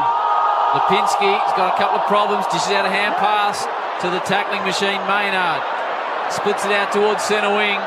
And it's across the line, 77-82 the way of the Pies. 11.50 to go on the Triple M Beacon Trade scoreboard. Supporting tradies, 120 stores, expert trade teams, design services, a huge range of electrical accessories. Beacon, making every tradie's job easier. 13 inside 50s to 12 for the last quarter and a half. Collingwood have kicked 4 goals, 2 to Melbourne, 1-3. Big Meso slapped it forward. Josh Dacos couldn't quite get it. Then he got back involved. Lipinski's thrown that as well. Play on to the call. Ricocheted off Carmichael. Jaden Hunt with the up and under to centre forward. Max Gawn, as Brownie said. He's got the mismatch of Howe. Took the mark. Chips it into the pocket. Maynard. Brown landed in his lap. Ben Brown takes a big mark. And he can go back and give Melbourne the lead. Maynard limping. He's going to come from the ground. He was the one that tried to spoil cutting across, but just couldn't get up high enough. Ben Brown, his traditional marathon run-up, takes him all the way back to half forward. It's the jack in the box on the mark. This is Mason Cox's party trick. Watch the jack in the box. Howie, have you seen it before? No. He crouches down. There he goes, the jack in the box. And it didn't do bugger all, Howie, because Ben Brown slots it home. And the D's in back in front. 1 point lead. That is all on the Triple M Beacon Trade scoreboard. Ben Brown's got a couple. What a game. With the move for Max Gawn forward, he looked likely to take the mark. Then he did get a free kick. He probably should have got a free kick for his arm being chopped, and then a big mark at centre half forward and put the Demons back in it. So, look, if I'm Simon Goodwin, I'm rucking Jackson for the rest of this game. I'm just saying you need to do a power of work. There's probably 10 and a half minutes of playing time to go. I need you to ruck because Max Gawn's our most likely avenue to goal. Cox in the box. It is. That's his party trick, Howie. I like Cox in the box. He loves it too. Might want to put that one away if they keep slotting them straight over your head. Maynard looks like he's getting a bit of an ankle re-strapping down there. Tom Brown, Bob Jane. Sore. He looks sore, Howie, so hopefully they'll get him back on. All right, big game. Big repercussions of this one. Melbourne now inside 50. Brown. Pendlebury caught with the footy. How did he get rid of it? Spills to a couple of Demons. Oliver breaks one tackle, goes back by hand. Petrarca tries to spot a target in. Brown gets underneath it. Not a bad result. Demons in attack though, 30 round from their goal. They lead it by a point, 10:21 to come, and this is why we come to the footy. Scintillating Friday night at the MCG for McDonald's and Ream Hot Water. Triple M rocking footy. 1 point ball game. Halfway mark of the last term. Pendlebury, he's gone boundary line, and they've paid an insufficient attempt. Pendles puts his hands out and says, please, you're kidding, aren't you? What else can I do? Petrarca gets it moving. Cozzy through his hands. Out the back, Murphy slides it through the corridor. May with strength. Push Myercheck off it. Then he shins it forward. Jamie Elliott cleverly gains some ground, and it favoured McCreery. He'll back his speed in against Petty. Handball's in front. It's the Kevin Bartlett option. Did it come off his boot? It did. Good result from McCreary. He did well, didn't he? Because Hibberd was back loose. If he kicks it, it gets mopped up by Melbourne. He just backed himself. And even though he didn't get a lot of ground out of it, just getting the stoppage forward of the wings, a good result for the Pies. Jackson and Cox, who does well, grabs out of the ruck. Sends it towards Chris. He's got no room with Petrarca right on his hammer. Now Oliver. Slick hands to Brayshaw. The big boys involved. Brayshaw takes a little 40-metre kick to Oliver. AFL logo centre wing. Right in front they don't need the fast play here, Melbourne. They can just go slow and chip the ball up the ground. Just a high kick by Oliver. See if it works out. It won't. Carmichael. Pendlebury delays the hand pass to Chris. Takes on the tackle. They still move it forward. Josh Dacos was hit as he kicked it.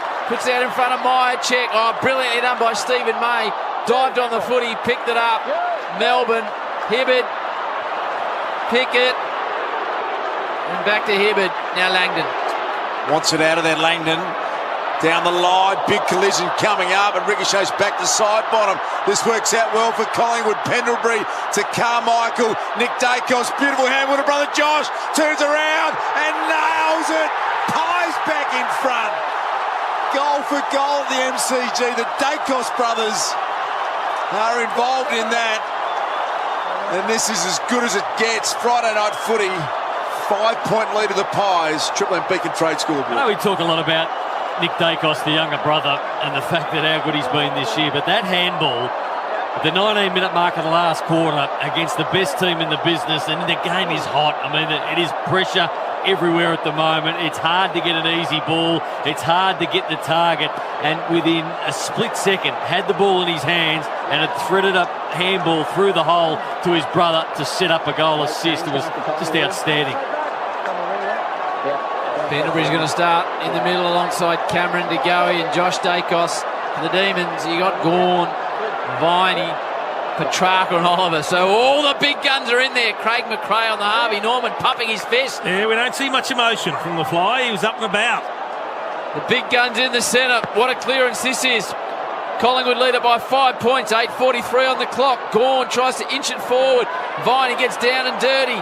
Oliver, Petrarca, Viney, they all combine. Neil Bullen from 35. Neil Bullen! Goal for goal at the G!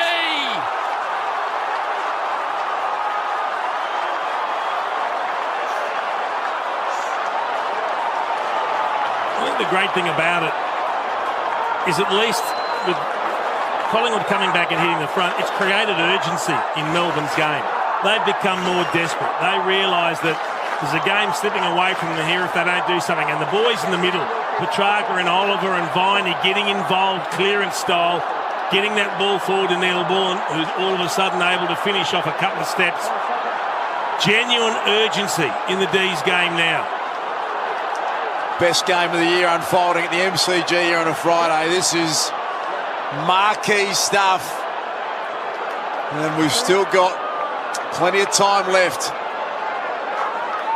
Collingwood have won their last 10 matches, Howie, in these close games. By an average of 10.8 points. Extraordinary record. Here comes Cozzy Pickett, 1 point lead of the D's. What can Cozzy do? He's been pretty quiet, puts it out in front of Fritsch. Murphy from behind, picked up by the Fritcher. Flicks it back to Langdon.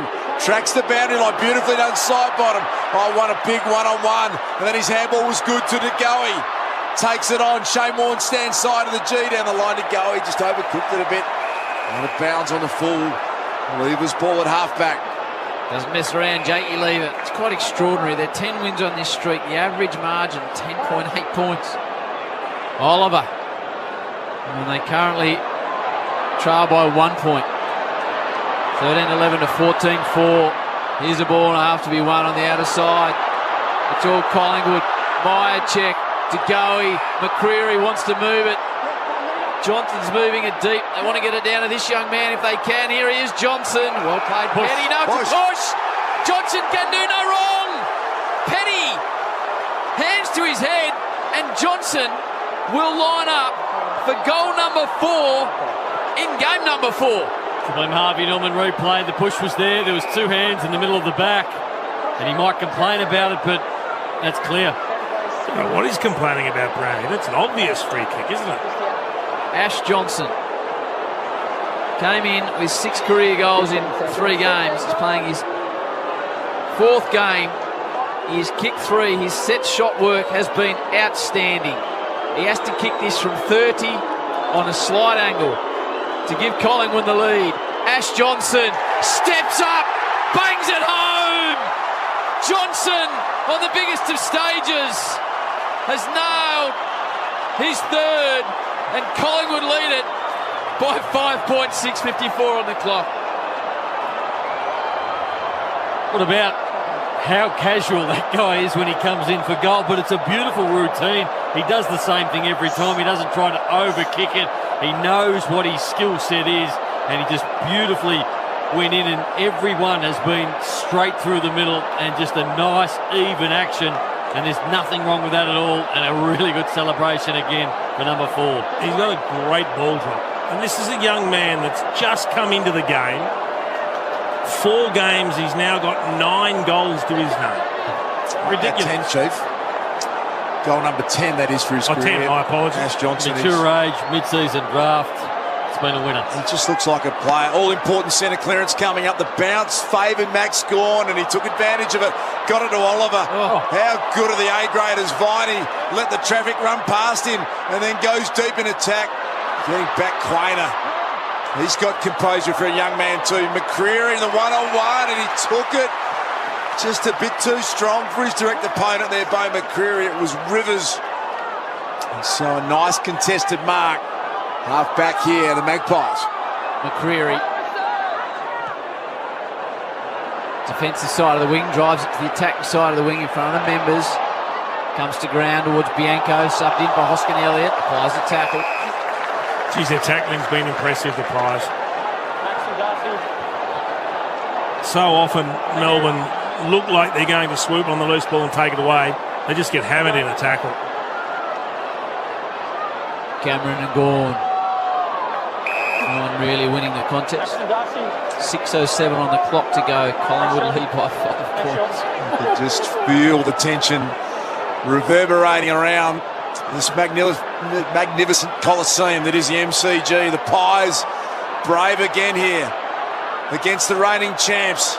McCreary stood up, tried to get the handball out, and then he was tackled nicely by Hunt. The umpire is saying no prior opportunity at half forward for the Pies. Extraordinary game this has been. 5:50 remaining in it. 5-point lead to the Magpies. They trailed for the majority of this game. Viney with a little toe poker. Wants some ground. Picked up beautifully by Howe. Confronted by Brayshaw. Came back to Howe, and then that was edged out of bounds off the hands of Ben Brown. Directly in front of Tommy Brown, the interchange race side of the MCG. We're going to have a boundary throw. The Magpies by 5 points. Gawn in the ruck.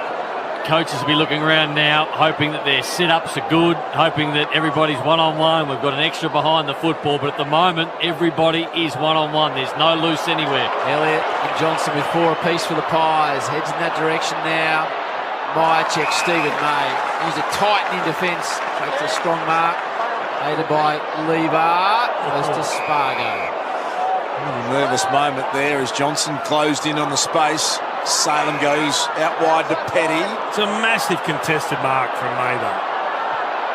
He's done it so often, Chief, hasn't he, back there in that role? He's powerhouse. Kick down the line. A lot of numbers there with the Pies. Great to see Maynard. Okay, after getting his ankle re-strapped, flicks it out wide. Shane Warne Standard Noble. The fast break then, Melbourne, but absolutely nobody to kick to. Clever kick from Nick Dacos again. Perfect for Lipinski. Still had to be brave enough to stand underneath it. Pat Lipinski got his hand up, signalling that he's going to bomb it long, and he's true to his word. He needs a contest from Myercheck. Look out for May, and the intercept markers. Johnson stands up in the tackle again. Oliver tried to get it moving. He might have copped a high one. No free kick doing. Two-man. Darcy crowd has come in. 70,956. So to put that into perspective, the past 5 non-Queen's birthday clashes have only averaged 44. Oh, I love it, Chewy. People coming back to the footy. Good stuff. Ben Brown in front of Darcy Moore. Darcy Moore at ground level. Crisp. towards Lipinski, gets out to side bottom. He tries to go off the ground. Cozzy Pickett throws himself wildly at the footy. Oliver, Brown, Oliver, side bottom, takes a bit off the kick. Chris Marks, 55 from home. 4 minutes to go. Collingwood lead by 5 points. To land almost a knockout blow. These are these players that Collingwood they just keep running. Crisp was one of them. McCreary is the other one. You got fresh legs everywhere. Bianco's come onto the field. They just keep running. There's Oliver and Brown are cramping. Crisp lands at 30 from home. Meyer check. Out the back is danger for the Demons. Viney caught one high as he fell. Now Melbourne will launch from fullback. Jamie Elliott feels like he was hard done by on the free kick. Viney put his head in as he always has done here, but down the line looking for Jordan. He's got 2 to beat, Bianco and Maynard off hands. Yeah, Stephen May just gesticulating with Michael Hibberd because he was an easy chip kick, an easy connect kick, and he went long to an outnumbered scenario. Collingwood's record in close games, remarkable. They've got a 5-point lead, 3 minutes 18 remaining in this game. Final quarter at the MCG. Oliver scrambles a kick forward. Fritsch, Maynard went full chested at it. Oh, beautifully tackled Bianco. Thought he crunched Fritsch. Play on's the call. Crisper had a little fumble. Spills back out to Jordan. Back to Brayshaw. Manages a kick down the line, but it's all Collingwood. And Bianco, the medical sub's got it on the wing. Got about 3 or 4 tackles in that passage there from Collingwood. Brilliant. 2:50 on the clock. Another goal for Collingwood, 5-point leaders. They're almost there as Bianco drives it down towards the attacking flank. May flies. McCreary's been good this term. Max Gawn can't pick it up. McCreary again taps it in front of himself. Gives it to Crisp. Back to McCreary. Crisp wobbles it inside towards Elliott. Coming out is Hibbert. Massive moments here. Lever caught behind by Lipinski. Didn't have Pryor.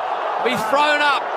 Fought out from Collingwood's attacking goal. 2:23 on the clock. The Pies up by 5. Simon Goodwin, Harvey Norman replay screen. He's standing up and he's just screaming out instructions. Just over 2 minutes remaining. Collingwood in attack. They get it back to Crisp. It's going to bounce through in the post. It took a bit of a leg break. Just when it wasn't needed, it was nearly home. 6-point margin in favour of the Pies. Triple M Beacon Trade scoreboard, 2 minutes remaining. Opens up the draw as an opportunity as Petrarca just tries to burrow his way through to Hunt. Hold the ball. Collingwood will get it. 1:57 on the clock. They'll drive it inside 50 and try and take the mark, kick the goal to win the game. They've got a lot of players spare. They could wipe some time off the clock here if they wanted to go backwards and sideways. Dacos lining up for it. It's not a bad idea, Brownie. Take the easy time off the clock if the opposition is going to give it to you. Dacos receives it from Pendlebury, 1:44 on the clock. He'll drive it towards the pocket. It's a high inside 50 ball. Where are the big boys? From the side is Cameron. Going hard, he's Petty in the tackle. A couple of Pies over the footy. Oliver trying to extract it. Collingwood are happy, 30 out from their goal. They lead by a goal. 1 minute 28 on the clock. It's already done there for the Demons. Just love that from Nick Dacos a moment ago. Trent Bianco was standing in the spot where he thought he was going to get the ball, and he yelled at Bianco, "Get out of the way. I'm the man to have ball in hand." That's the confidence of Nick Dacos in his first year. Minute 27 remaining. The Pies by 6 points. It's deep inside their forward line. Oliver on hands and knees, working hard to get it out. And more precious seconds now. Time becoming a big factor. Minute 19 remaining.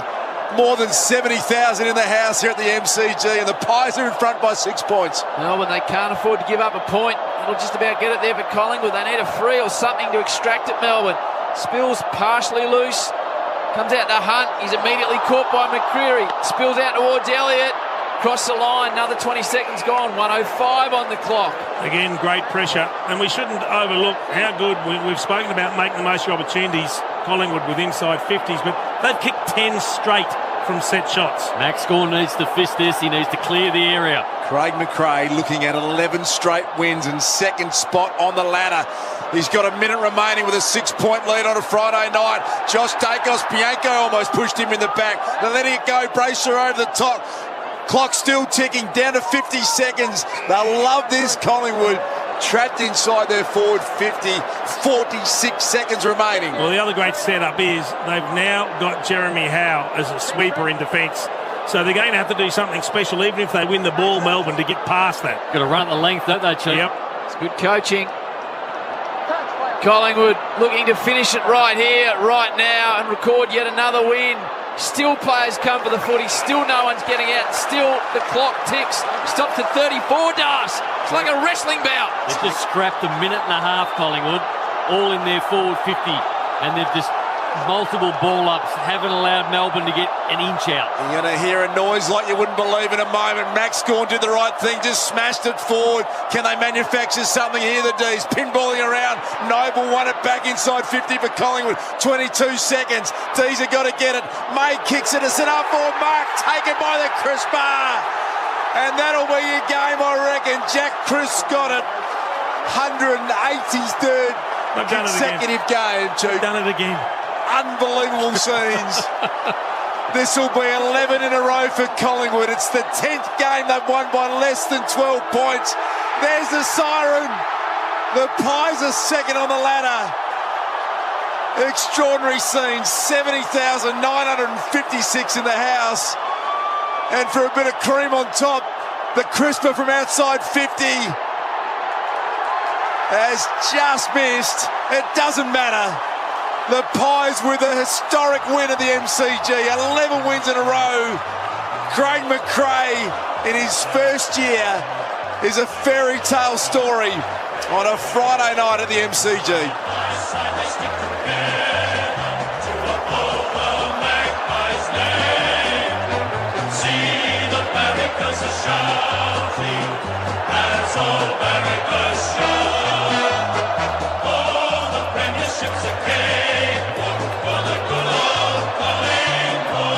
By 8 at quarter time, 17 and a half, 7 at 3/4 time. Collingwood kicked 5 of the last 7 goals of the game to win it by 7 points. 13-11-89 to Melbourne, 15-6-96. Johnson in his 4th game kicked 4.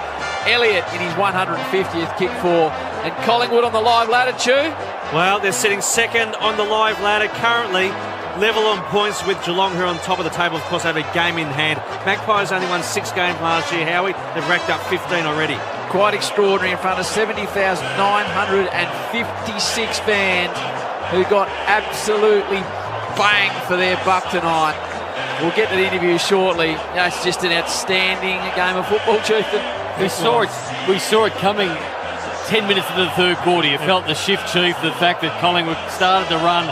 Melbourne looked like they're out on their feet. They'd given it their best shot. Probably should have been 8 goals in front, but after that, it was just Collingwood controlling the game. We talk about accuracy a lot, and often we focus on easy shots missed at one end. It wasn't really about that tonight. It was about the fact that whenever Collingwood had a chance, they took it. Here's Jamie Elliott with Richo. We've played in the last couple of months. Geez, it was fun though. How exciting is Ash Johnson? Sorry, almost said it. Yeah. That's incredible, young guy Ash Johnson, come from nowhere. The pressure in the last quarter to kick those 2 vital goals. So what a play. Where'd you find him? You have to talk to Derek Hine, I reckon. He's a special talent. He's very gifted physically, but he's got really good forward craft, and we're seeing that, and he's bringing good energy to the group, like a lot of our young guys are, and we've got a great group of mixed youth with a little bit of experience, and it's really exciting at the moment. Mate, the Collingwood Army, they're excited. 11 wins in a row. The belief must be just enormous within this group. Another close win. Yeah, we're doing it hard for ourselves, aren't we? I wouldn't mind winning by a little bit more, but we'll take it. Sure, it's great, like, for this group to fight, like, 11 wins now where it's been so close. The maturity of the group, and we've got so many young guys as well, but we'll come on leaps and bounds, so we're just playing week by week and see where it takes us. We're just playing on energy and spirit at the moment, and we're just going for the ride. Mate, they've got an amazing defensive group, Melbourne, and tonight Lever and May didn't take an intercept mark in your forward 50. You got it to ground level, you went to work, man. That was obviously a big focus. Yeah, I mean, they're hell of players. They're, in terms of intercepting, they just dominate the air, so obviously you don't want to kick near them, so we're trying to move it off the line, move it quickly so they couldn't get set. We feel like opposition have let them get set and they just dominate in the air. So, but when we've got players that have really good aerial ability and we bring our pressure on the ground, It's exciting, yes. Go and soak it up. Amazing win. Well done on your own form as well, Jamie. Trues. Well done, mate. Well done indeed. Triple M Amy Review. Submit your fan clanger story to amy.com.au/fansurance and you could win. Here's Braden Maynard. Happened at half time because they were smacking you around the contest. After half time, you flipped it around completely. Yeah, that's exactly right. Their pressure was outdoing ours, and we just came back to basics, our DNA, and we brought it in the second half, and I'm just so proud of the boys. Yeah, mate, you're able to outbeat them at their big area, which is contested possession. It's probably something that hasn't been your one wood, but you showed tonight you can match it with the best in that area as well. Absolutely, and I feel like when we come up against the best teams, that's what we bring, and we keep playing these tight games and it suits us to a T, so it's a lead. You got a little split over your eye there. What about that big tackle you laid out here in the last quarter on Neil Bullen? Pretty good, no? Pretty good. No, it's a lead. I actually heard the thump. I winded myself a little bit, but I'm glad I got the crowd up and about. It's good. Mate, you must think you can go all the way now, the belief within the group and the run that you've had. Mate, absolutely. I mean, the crowd comes out, it helps us a lot, and the footy we're playing is unreal to see, and I just can't wait for the finals. What does Fly say at half time to the group to keep you in the game? And can I take that home? No. What did he say at half time?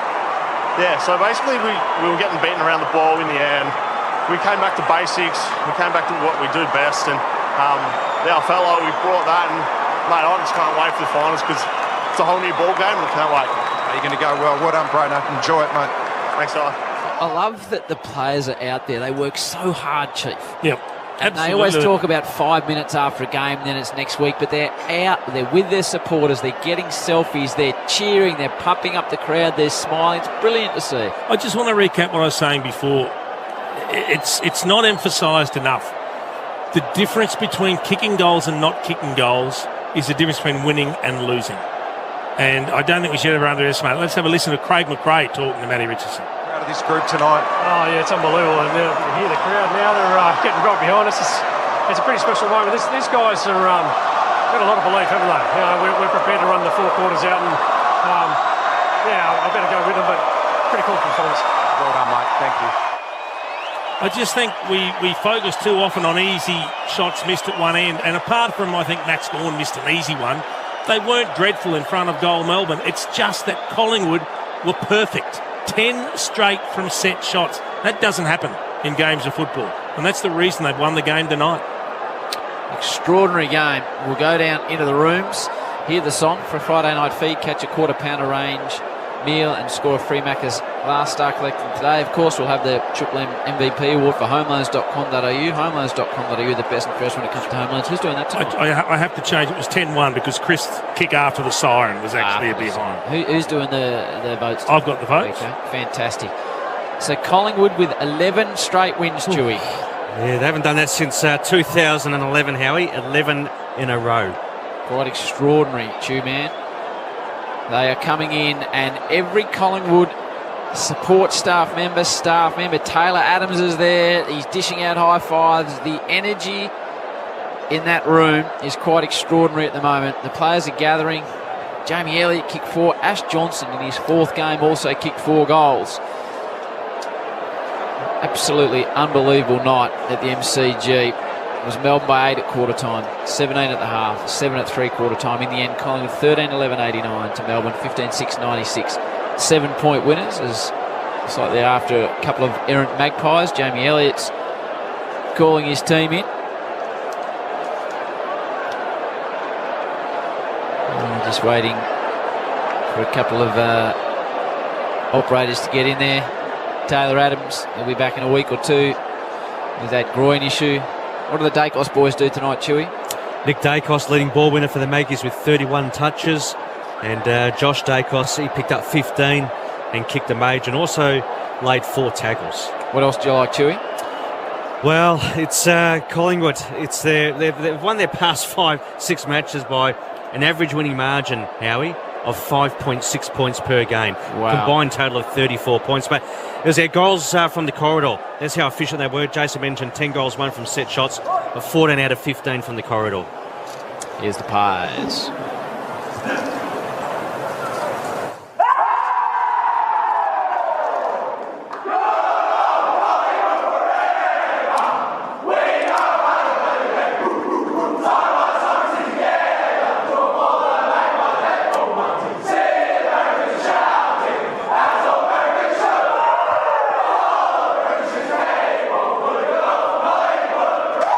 The boats, the Macca's loving it moment, and a full wrap. We might even open the IGA Liquor open line after that one. It was so good. We'll just see what's happening around the country. But it is a 7-point win to Collingwood in extraordinary circumstances. They're 11th straight. McDonald's and Ream Hot Water. Triple M Rockford Mall. That quarter for Beacon Trade, supporting tradies with over 120 stores, expert trade teams, design services and a huge range of electrical accessories. Beacon, making every tradie's job easier. For Ream Hot Water, Triple M rocks footy. built tough for Aussie conditions. When it comes to water heating, ask your plumber to install a Ream. Hi, it's Marty Sheargold. Right now, Triple M rocks footy, and we're back on Monday, and at 8:30 we'll wrap up the round with Scott Pendlebury. I was reading about the North Melbourne jumper and then I jumped online to try and buy one and they've got none in my size. Oh. They've already sold out in large and extra large. You're not extra large or large. What are you thinking? Extra, extra large. The Marty Sheargold Show. Weekdays from 6 on Melbourne's 105.1 Triple M. Australia, it's time for a break. And at Choice Hotels, we have everything you need to enjoy your perfect getaway. So whether you're looking to reunite or re-energise, see the sights or see the family, Choice Hotels have you covered.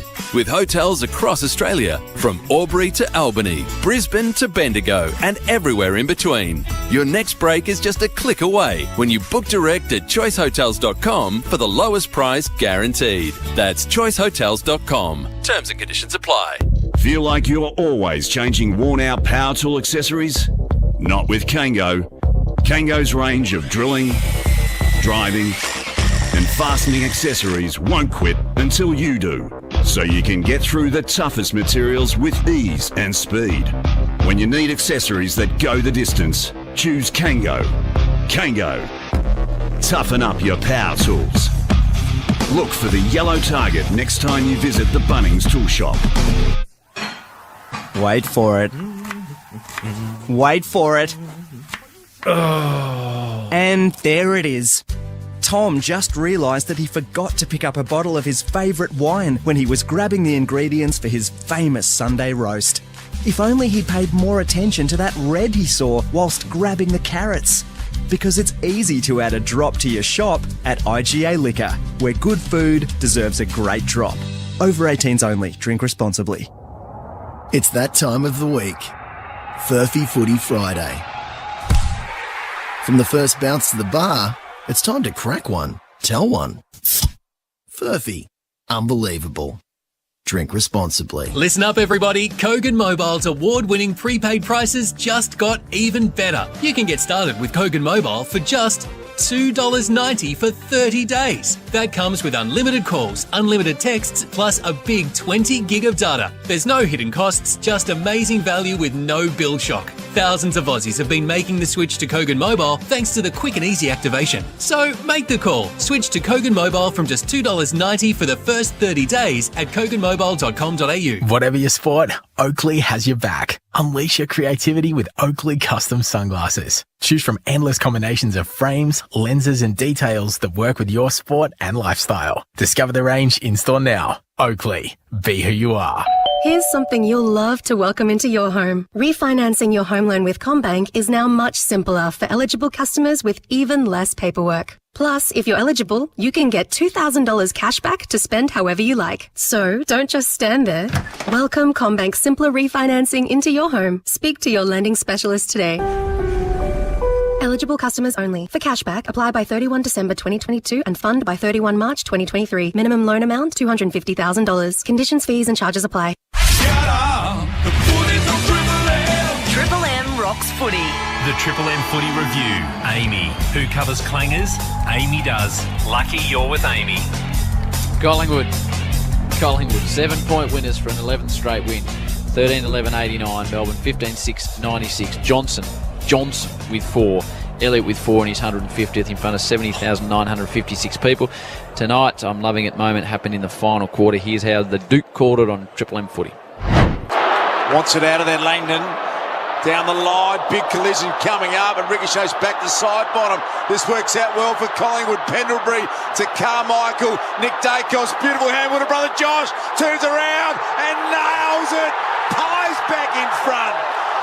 goal for goal at the MCG. The Dacos brothers are involved in that. And this is as good as it gets. Friday night footy. We're about to get to the votes. Unfortunately, Chief, we can't take callers. Oh, come on, Howie. Our relays up in Coolum have got their surf and turf fishing show tonight, so we won't be going with the callers tonight, but we can go with the votes for Triple M MVP Award, homeloans.com.au, the best and fairest when it comes to home loans. I think it's you, Chiefy boy. It is not an easy one for votes because I wanted to look after Collingwood, but they didn't have standout players per se. It was just such a great team effort. In the end, I gave one vote to Clayton Oliver. He's had 42 possessions. Now, I know he doesn't use the ball as well as he can, but 24 contested possessions. That's more than 10. More than 10 than the second best on the ground. He's had 14 clearances and 8 tackles. Thought he was great. Yep. I gave 2 votes to Max Gawn. I thought he played a monster game. 31 possessions, 10 marks and 10 clearances himself. I agree with that one. And I gave 3 to Nick Dacos. He just continues to impress. It's the way he sets up off half-back. The decision-making for a young player is extraordinary. He's 31 possessions, 10 intercept possessions. I thought he was very, very good. I agree with that one too. And it was just difficult from a Collingwood perspective. Not sure about Oliver, so though. even. Yeah, that's okay. We've always got things to go, is he? What do you got on tomorrow night? Hey? What do you got on tomorrow? Heaps. Maybe. Yeah, busy man. What about you, Chew? Hawthorn v Gold Coast tomorrow, Triple M. What about you, Chiefy? I've got Jukes Boy against Freo, which I'm going to enjoy. Pump him right up. I've got Good that luck. game today too. Flemington race 1 tomorrow. I've got something that I'm really keen on. What number? Berkeley Square it's called. That's not you really keen on it, mate. Campbell Brown No, it's tipping not. that one today as well. It's Jules. Yeah. Hey, good luck. Yeah, we do. To the Darcy family tomorrow. Appreciate that. We will be cheering on. Don't I want get you too to many give him a photos, good Duke. pump up I'll on be the making it Fox all Footy about my coverage, Chief. Young Sam Darcy, pump him right up. That's it, though. We're done here. Well done to Leroy, to Jace, to Tunners, to Marky Boy, and everyone else involved, the two-man. Daniel Patrick for the T-shirts, magnificent. It's Collingwood by 7 points.